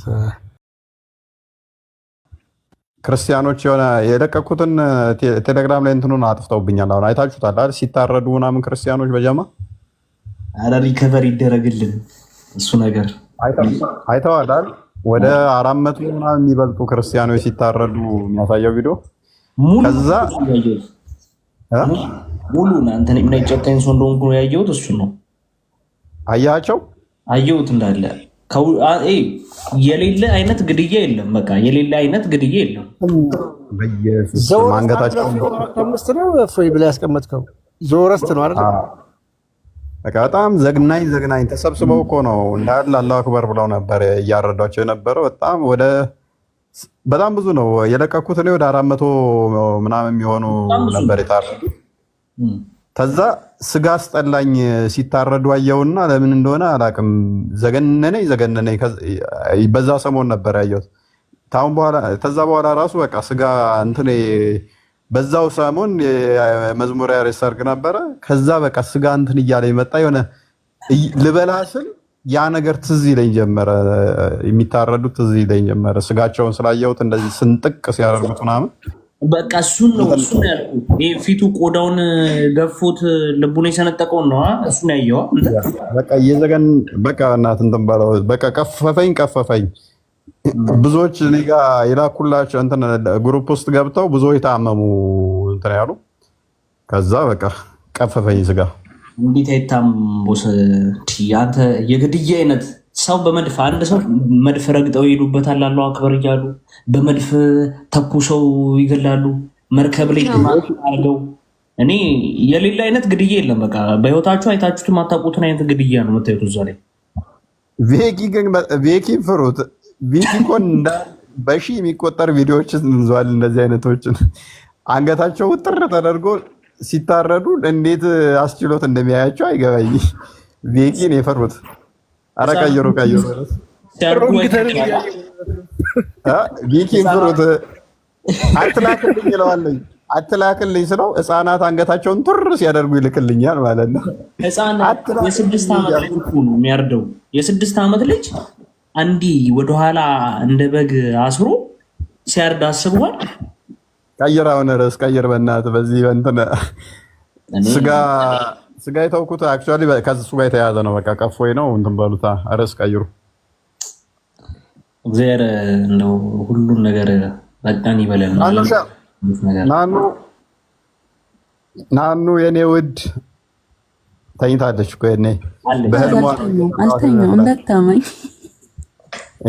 ትንሽ ልቦጭቅሽ ነበረ። ምን አለበት ትንሽ ቦጨቅ ብናደርግሽ። ለአሜት ምቹ አይደለውም። ለዛ ነው ትንሽ ወዲያው ነቃት ያለሽ አሚት ሲሆና የመሲዋ ልጅ ልቅ አሁን ተጋድማለች። አረ ግጥም አላት። እንደውም ግጥሟን ታንብብ ወይ ነው አይመስለኝም። በእውነት አላት ግጥም። ደዋይ ነው ቀን ሰብቼዋለሁ። በጣም አሪፍ ግጥም ደውልላት። በስራ ላይ ከሆነች ኢንኬዝ እንጂ ሳልገጥም እዮብን ማን እንዳይወጣ ቦስ ብላለች። እሺ ልደውልላት። ግጥም እንደ ዶሮ ቅልጥም ቃሪያ በረኛ ነው ድንች 5 ቁጥር የሚለው ግጥሟ ነው። እሱን ሆነ ሰምቼዋለሁ። ታው ታቀሳሰር ትገለኛለች። አሁን በግጥም ምን ያላምንም ራሚ እኔ ጅማ የገባው ለምን እንደሆነ ታውቂያለሽ? ዩኒቨርሲቲ ራሱ ቦንቱ ጅማ የሚለውን ታውቂዋለሽ? ትላለህ እና ክሊፑን አይተሽዋል አይደለ? በዛ ምክንያት ነበር የገባው። በቃ ጅማይ እንዳታስበይኝ ማለት አሁን ነገ እቺን ሪከርድ አድርገው ይበሉኛል። ኧረ ትቻለሁ እና እንደዛ ነበር የገባሁት። እና በሱ ማስታወቂያ ነው። ያኔ ገና በጣም እንትን ነበረ የሚቀነቀርበት ነበረ እና ጣጣልን ማለት ነው። ቦንቱ ጅማ እንደገና ደግሞ የማን ነበረ ይሄ ጭንቅላቱ የሚጠመጥመው ልጅ ጃኪ ጎሲ ፊያሜታ ነው የሚል ፊያሜታ የሚል ክሊፕ ሰራና የት ዩኒቨርሲቲ ንብረት ተባባልን። ቆይ እስኪ በክሊፖች ተባባልና ፊያሜታ የሚለው ደግሞ እንትን ላይ መቀሌ ትግራይ እንትን ብሏል። ወይም ትግራይ ወይንም ደግሞ ጅማ ብቸኛ ክሊፕ አይተን የዘፈን ክሊፕ አይተን በጊዜው የሚከፈቱ ሰማንና በእነሱ ክሊፕ ዩኒቨርሲቲ የመረጠን እና ጅማ መረጥ ነውና ጅማ መጣን ማለት ነው። ማስረጃ አምጣ ማስረጃ። ዳኢፍ ነው ሐሰን አንተ ወይ ደህና ኖት? ለመሆኑ ሁሉ ሰላም እንዴት ነህ?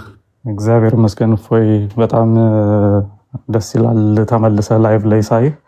እግዚአብሔር ይመስገን ከብዙ ነገር አልፋችሁ እዚህ በመመለሳችሁ በእውነት በጣም ትልቅ ነገር ነው። ደስ ይላል። በርታ ወንድማችን። አልተገናኘንም። ባለፈው አይቻለሁኝ የተወሰነ ደቂቃ ገብቼ ነበረ ላይቭህን። ከዛ ደግሞ የተቀዱትን አይቼ ነበር። እንኳን እግዚአብሔር ለዚህ ያደረሳችሁ። አሜን አሜን። ያው በሞት ጥላ ስር ብንሄድ እንኳን ይላል ዳዊት። ዋናው እግዚአብሔር ሆናል እስከዚህ ያደርሶናል። ትንሽ ከበረከቱ አቅመሱ ብሎ እንደ አቅማችን ትንሽ እየፈተና የምትሆን ሰጥቶናል። ትንሽ ዱብ ዱብ አድርጎናል። ዋናው እግዚአብሔር ነው ወደ እሱ እንድንቀርብ እንዲረዳን በዚህ ውስጥ ያው ፈልጎ ይሆናል። ለመልካም እናየዋለን። ያው ለአሳዳጆቻችን ሞር ፍቅርና ትትናን እንድናሳይ ሞር ምህረት እንዲያገኙና ወደ እውነት እንዲመጡ ወደ ድነት እንዲመጡ ፍላጎታችንም እቅዳችንም ምኞታችንም እሱ ነው። ለእኛም እነሱ ያደረጉት የተሻለ ነው። እንደውም ለተሻለ ነው። ነስር ወጀብ ሲመጣበት ከፍ እያለ የሚበረው ታውቃለህ። በጣም ከፍ ይላል። ሰው እኛም ከፍ ብለን እንድንሰራ እና ይበልጥ መስራት እንዳለብን የሚያስተምረን ይሆናል ማለት ነው። ለመልካም ነው። አይገርምም? ግን በዚህ ሰዓት እኮ ነው ለሚያሳድዷችሁ ጸልዩ ተብሎ። ይሄ ራሱ እኮ ራሱን የቻለ ፈተና ነው። እውነተኛ ክርስቲያንነትህ ራሱ የሚፈተንበት በዚህም አንዱ ነው። እውነት ለሰው እኮ ቀላሉ ነገር ሰው የሚወደውን ሰው ቢወድ ምን ዋጋ አለው ይላል አይደል መጽሐፍ። የሚጠሉትን ብትወዱ ግን ይላልና እናንተ በምታልፉበት መከራ ላይ የሚያሳድዷችሁን ሰዎች ማሰብ የሚያደርጉትን አያውቁምና ይቅር ብላቸው ማለት በእውነት እሱ ራሱን የቻለ ደግሞ ሌላ ጸጋ ነውና እሱንም እንግዲህ አብዝቶ እግዚአብሔር ይባርካችሁ። በዛም በርቱ። ይሄ ደግሞ ጉልበት ነው የሚሆነው ከዚህ በላይ እንኳን ለእናንተ እኛም እንዲያው ጊዜ በደንብ ቢኖረንና እነዚህን ነገሮች ሰፋ እያደረግን ብንሰራ የሚያስብለውና መልካም ነው ይሁን ለበጎ ይሁን ብለናል። አሜን አሜን። ያው ሁላችንም ያው ሞር ማድረግ ያለብን ምንድን ነው እንደዚህ አይነት ነገሮች ሲመጡ ይበልጥ ለነሱ እንድናዝንና እንድንራራ የሚያደርገን ነው። ምክንያቱም ትክክል ወንጌሉ የምንኖር ከሆነ የሚያሳድዷችሁን ጸሎት አድርጉላቸው፣ መርቋቸው፣ ቢረግሟችሁን ካለን ሞር ይህንን ማድረግ ያለብን ጊዜ በእንደዚህ አይነት ጊዜ ነው እንጂ ቂም ልንይዝ ልንጎዳዳ ልንሰዳደብ ምናምን ነገሮች ብዙም አነሰሪ ናቸው ማለት አስፈላጊ አይደሉም። ይበልጥ ለነሱ መልካም ማድረግ ያለብን እንደዚህ ስንሆን ነው። ስንበደል የመሰለን ከሆነ ለተሻለ እነሱ ክብር እየገፉን ነው። ነገር ግን እነሱ ደግሞ እንዳይወድቁ ከወደቁበትም ደግሞ እንዲድኑ የመጣሪያችን ጊዜ ይሆናል ማለት ነው። ጊዜውም ደግሞ ሰሞነ ሕማማት ነው። ክርስቶስ ስለኛ የከፈለው የምናስታውስበት ነው። ይህንንም ደግሞ መዘንጋት የለብንም ማለት ነው። ትክክል፣ እውነት ነው። ሁላችሁንም ግን ሌሎቻችሁንም ሰላም ብያለሁኝ። እዚህ ውስጥ ያላችሁትን ያርቢ ሜና ሆሲ እግዚአብሔር ይመስገን። እንዴ ቆስጤና እንዴ ሊያወራው እኮ ብያለሁ። ኡስታዝ ኤርዲ ኢዴና ማን ነበር? ኤርዲ የሚል የሆነ ልጅ ነበር እንዴ? ሂዊ ነች እንዴ? ህይወት ሂዊ ሌን እንኳን አደረሰ። እንኳን አብሮ አደረሰን አለን። እግዚአብሔር ይመስገን። እንዴት ነው? እየበረታችሁ ነው? ስራ አሪፍ ነው? መልካም ነው። ሁሉ ሰላም፣ እግዚአብሔር ይመስገን። ሰራለን፣ ይኸው ተፍ ተፍ እንላለን። አይ በርቱ በርቱ። ጉሴ ምን ይዛችኋል? ምን እያወራችሁ ነው? ቁርአን ማሳተምን ቀጥላል። እቹት ሂዊ ከታች ኮሜንት እያደረገች ነው። አይ እሷኛዋ ሂዊ አይደለችም፣ ሌላ ሂዊ ነች። ቁርአንማ እያሳተምኩ ነው። እሱ የት ይቀራል? አሁን ትርፍ ሰዓት ሳገኝ እኮ ማሳተም ነው። ላይብረሪ ነው የሚከፍተው ገና።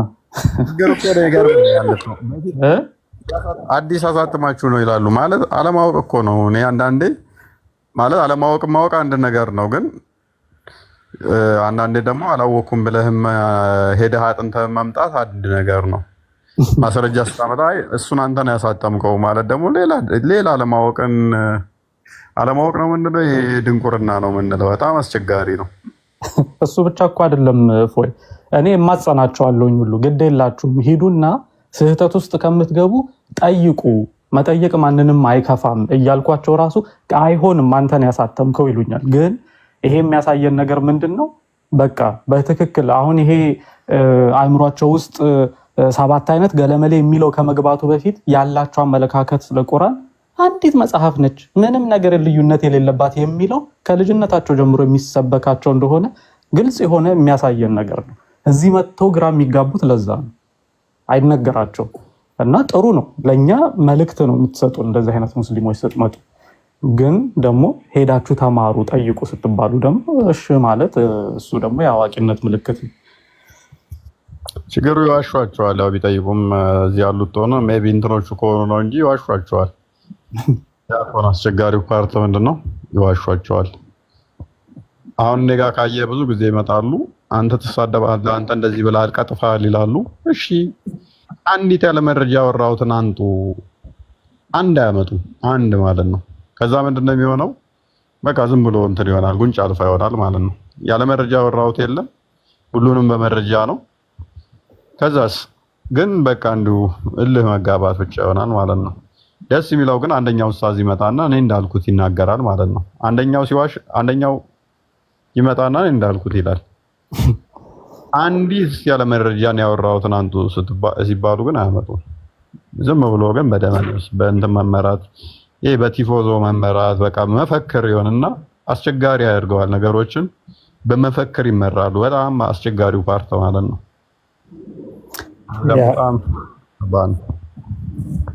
በጣም ከኛ አፍ ሲሰሙት ስድብ ነው፣ ውሸት ነው። ከኡስታዞቻቸው አፍ እስከሚሰሙት ድረስ በቃ የሙስሊሞች አንድ ነገር ምንድን ነው እንግዲህ ወይ ጥሩም ነው መጥፎም ነው ሊባል ይችላል። ጥሩነቱ ምንድን ነው? ያው ለእምነታቸው ካለ ቀናተኝነት የተነሳ ነው። ጥሩ ነው ለእምነት ቀናተኛ መሆን ጥሩ ነው። ፈጣሪን ከመፈለግ ነው፣ እውነትን ከመፈለግ ነው፣ ይገባኛል። ግን ደግሞ ስህተትን ደግሞ የሙጥኝ ብሎ ግን እንደዛ ደግሞ መከራከር ተገቢ አይደለም። ልክ አንድ ሰው የሆነ ሰዓት ላይ ረጋ ብሎ ማሰብ መቻል አለበት። ለምንድን ነው እዛ ጋር ገብቼ ስከራከር ቆይቼ እነሱ የነገሩኝን ራሱ አሁን መጥቼ ኡስታዞች ሲነግሩኝ ምንድን ነው ያለው ችግር? ይህንን ነገር ለምንድን ነው እኔ ሳላውቅ የቀረሁት? ለምንድን ነው ሳይነገረኝ የቀረው ብሎ ሙስሊም ሊያስብ ሊያገናዝብ ያስፈልጋል። እኔ ቤት አንድ ጊዜ አሁን 2-3 ቀን በፊት 2 ሙስሊሞች ገብተው እርስ በርሳቸው ሊባሉ ደረሱ። አንደኛው ድራማ እየሰራህ ነው ይለዋል ያኛውን፣ ሌላኛው አንተኛው ድራማ እየሰራህ ነው ይለዋል። መጀመሪያ የገባው በፍጹም የአቀራር ልዩነት እንኳን ያለው ቁርአን የለም በምንም አይነት ብሎ ሲከራከር፣ ሌላኛው ገብቶ አይ አንተማ ድራማ ለመስራት ነው የመጣው፣ ድራማ እያሰሩህ ነው አለ የአቀራር ልዩነት ሲለው፣ ያኛው አበደ። እንዴ ስንት አይነት ቁርአን ነው ያለው? አንተን እንደውም ድራማ የምትሰራው ብሎ አንተ እንደውም ጴንጤ እንትን ምናምን ብሎ ሁሉ የስድብ ናዳ ወረደበትና እርስ በርሳችሁ ራሱ እንደዚህ ከምትሰዳደቡ መጀመሪያ የሚነገረውን ነገር በስነስርዓቱ ለማወቅ መሞከር ነው። እኛ ያለ ምክንያት አይደለም እዚህ መተን እነዚህን ነገሮች ስናነሳ ስራ ስለፈታን እናንተን እንዲያው ለማሳሳት ሆን ብለን ጊዜ ተርፎን ለዛ አይደለም። በቃ ያለ ችግር ስለሆነ ነው የሚታወቅ።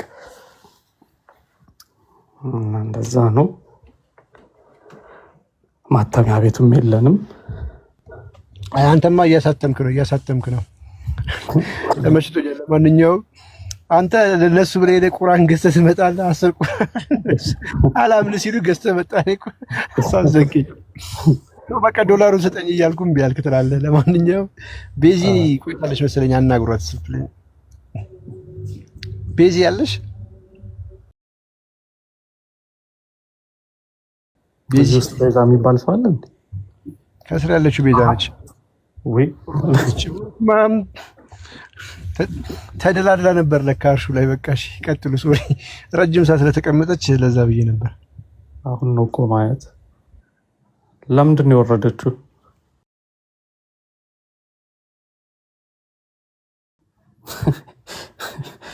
FOSAW እያሉ መጽሐፍ ጀመሩ። መንዙማ ወጣለት አይደል እንዴ?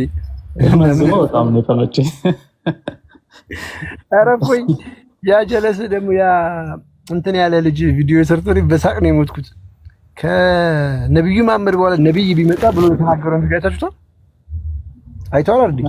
አዎ አንተ አይደል ያሰማህን መሰለኝ። እፎይ ሰምተዋል? አሃ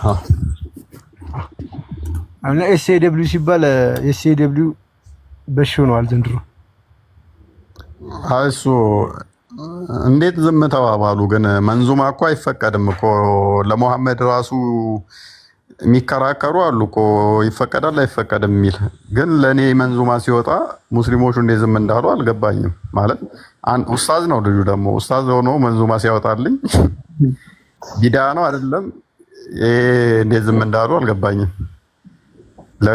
ማለት ለግለሰቦች መንዙማ ማውጣት ይቻላል ማለት ነው። ያውም አማይ ላልሆነ ሰው መንዙማ ሲወጣለት ታስባችኋል? ወይስ የሆነ ቀን ላይ ላይቭ እንገባበታለን? እኔ እኮ አሰብኩት ቤቱ ቁጭ ብሎ ግጥም ምናምን እያሰበ ስለፎይ ግጥም ዜማው እንዴት ላድርገው ምናምን እያለ ሲያስብ አሰብኩት ልጁን። ስቱዲዮ ሲሄድስ ሰው ግን በጣም የለም። በታሪክ ሰምተሃል? በዚህ መንዙማ ያወጣሉ እንደ ለሰው በጭራሽ እንዴ አልከው እኮ እንኳንና ስለሌላ ሰው እንዴ እርስ በራሳቸው እየተከራከሩ ለመሐመድ አይዘመርም አይዘፈንም ነው የሚባለው። እንደዛ አይዘመርም እያሉ እየተከራከሩ ለእኔ መዝሙር ሲያወጣ አስቡት። እና የሆነ ጊዜ ያነቃቃል በሰዓቱ ከባድ እኔ አስቂኝ ናቸው አንዳንዴ። እኔም ቢሞግቱኝ እኮ መጥተው ችግር የለውም እኮ እኔ እታረማለሁ። ሁሌም አንዲት ቃል እንኳን ሀዲሳችሁ ላይ የሌለን ያወራኋት የለም አታመጡም መቼም ማለት ነው። መቼም ግን ምንድነው እሱ በማስፈራራት በማባረር በመግደል በመዛት ከሀገር እንገለሃለን፣ እዚህ ሀገር እዚህ ቦታ እዚህ ሰፈር እዚህ እንደዚህ ነው ያለው በማለት ምንድነው እሱ ማለት ይሄ አስፈላጊ አይደለም። ሞግቱ በቃ እናንተ ሞግታችሁኝ እኔ መረጃ ማቅረብ ያልቻልኩበት ከሆነ ያኔ እኔ እንድፈርበት። እስኪ እስካሁን አንድ ማድረግ አልቻላችሁም። እኔ ኦፕን አድርጌ እነግራችኋለሁ። እስከዛሬ የተናገርኩት ኢቭን በቀልድ እንኳን አስመስዬ የተናገርኩት ያለ መረጃ ካለ አምጡት። እስኪ አምጡና አዋርዱኝ። እንደዚህ ላይ እንደዚህ ቦታ ላይ እንደዚህ ብለህ ተናግረሃል ውሸት ነው የምትሉት እያንዳንዷን መረጃ አለችኝ። እኔ ማውራት ነገር በሙሉ መረጃ አለችኝ በሙሉ ማለት ነው። እና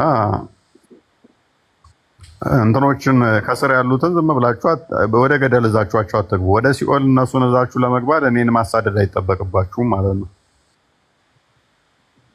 በመረጃ እንዲሞግቱ ማድረግ ነው እንጂ መስቀል አደባባይ ላይ አስበሃል? ያ ሁሉ ህዝብ ተሰብስቦ አፍጥረህ ስትመለስ እንዴት ነው እዛው አፍጥረህ መልሰህ ደግሞ እፎይ ይገደል ይሰቀል። ልክ ኳስ ተጫውተህ እንዴት ነው እሱ እከሌ ጀግና ነው እንደምትለው መስቀል አደባባይ ላይ አይተዋል አይደል?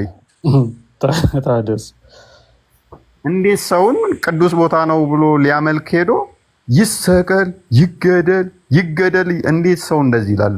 ማለት በምን ያህል መጠን እንደው አንድ ሰው ወደ ቤተክርስቲያን በሄደ ቁጥር ወደ አምላኩ ሲቀርብ ትሁት፣ አዛኝ፣ ፍቅር፣ መሐሪ፣ ይቅር ባይ እየሆነ ይሄዳል እንጂ ወደ አምላኩ ቦታ ሄዶ ይገደል እያለ እንዴት ይዘምራል? በኢየሱስ ማለት አሁን ሁላችንም ልንሳሳት እንችላለን። ክርስቲያኑም ስሜታዊ ሆኖ ሊናገር ይችላል። ከሰፈሩ ላይ ምናምን ሆኖ ሊሳደብ መጥፎ ነገር ግደለው ይገደል ምናምን ሊል ይችላል። ሃይማኖት ቦታ ላይ ሄዶ ተሰብስቦ ጀማ ሆኖ ወደ ሃይማኖቱ ቦታ ሊያፈጥር ሄዶ ልክ ኳስ ጎላ ግብተህ ሰፈር ላይ ድሮ እንደምትጫወተው ሰብሰብ ብለን እንትን እንደምትለው መስቀል አደባባይ ላይ እንዳለ ተሰብስቦ እፎይ ይገደል ሊያፈጥሩ ተሰብስበው ማለት ነው። ከዛ ደግሞ መንዙማ አውጥተህለት ለዛ ሰውዬ በመንዙማ አስበው በመዝሙር እፎይ ይገደል ብለህ ስትዘምር ይሄ ውስጣችን ምን ያህል ክፋት ሲኖር ነው እንደሚያሳይ ማሳያ ነው። ይሄ በዓለም ታሪክም እኔ እንጃ የመጀመሪያ ይመስለኛል መንዙማ አውጥተው እንደዚህ እንትን ያሉት። ምክንያቱም ለመሐመድ ይዘመራል አይዘመርም ክፍፍል ስላለባቸው ራሳቸው ማለት ነው። ሁለተኛ ሰው አሁን ለእፎይ ይዘመራል አይዘመርም ብለው እንግዲህ እንደገና መከራከር ያለባቸው ጊዜ ይመስለኛል። እናነሳዋለን፣ ላይቭ እንገባበታለን ማለት ነው። በደንብ እየታገልን ያለነው ነገር እኮ በነገራችን ላይ ይሄንን ነው። ሙስሊሞች ሊረዱት አልቻሉም እንጂ እንደዚህ አይነት ሀሳብ በውስጣችሁ ሊያድር የሚችለው ይሄ ሁል ጊዜ ግደል የሚል ሀሳብ በመጽሐፍኛ እንደሚለው ሌባው ሊያርድ ሊሰርቅና ሊገድል ይመጣል ብሎ ክርስቶስ የተናገረው ንግግር አለና ይሄ ሀሳብ የሚመጣው ከዲያብሎስ ነው። በእውነት ማንም እንደው ኖርማል የሆነ ሰው እንደዚህ አይነት ክፋት ያለው ሀሳብን በሀሳብ መሞገት ይቻላል። ግን ሁል ጊዜ ነፍስን አጥፋ የሚል ለዚያውም መንፈሳዊ ቦታ ድረስ ራሱ ደርሳችሁና መንፈሳዊነት በእስልምና ላይ ገና አልተረዳችሁም። መንፈሳዊነት ማለት ምን ማለት እንደሆነ በደንብ አልገባችሁም። ሁል ጊዜ ውጫዊ ነው። መንፈሳዊ ቢሆን ኖሮ ከፈጣሪ ጋር ብትቀራረቡ ኖሮ መንፈሳዊነት ምን ማለት እንደሆነ ታውቃላችሁ። እስልምና ግን ውጫዊ ተኮር ነው እንጂ መንፈሳዊ የሆነ አይደለም። ሞር ወደ እስልምና ውስጥ የገባ ሰው ሞር ውጫዊ የሆነ ነው የሚመጣው። አሉ እኮ በጣም ትሁት የሆኑ ጤናማ የሆኑ ሙስሊሞች እኮ አሉ። እነሱ ግን እምነታቸውን ጠበቅ አድርገው የማይዙ ሙስሊሞች ናቸው። ጠበቅ አድርገህ በያዝክ ቁጥር ግን እያከረርክ እየከፋ መጥፎ ነገር ውስጥ እየገባ ነው የምትመጣው። ለምን? አስተምህሮት ውስጥ የተሰገሰጉት ነገሮች ሁሉ እንደዚህ አይነት ነገሮችን የሚያሳዩ ስለሆኑ ነው። እኛ አሁን ለምሳሌ ጌታችንን ሊይዙት በመጡ ጊዜ እንዲያውም እንዳጋጣሚ ሆኖ ከጊዜው ጋር አብሮ ይሄዳል። ወታደሮቹ ጌታን ሊይዙት በመጡ ጊዜ በዛሬው ዕለት ነው ያ ነገር የተከሰተው። ወታደሮቹ በሐሙስ ቀን አይደለ? ወታደሮቹ ይዘው ሊይዙት በመጡ ጊዜ ጴጥሮስ ሰይፉን መዞ አንዱን ወታደር ጆሮ የሚቆርጥበትን ታሪክ እናውቃለን። በዛን ጊዜ ኢየሱስ ክርስቶስ በለው፣ ቁረጠው፣ ፍለጠው የሚል መልእክት ተናግሮ ቢሆን ኖሮ ምን አይነት ሰዎች እንሆን ነበር እኛ ዛሬ?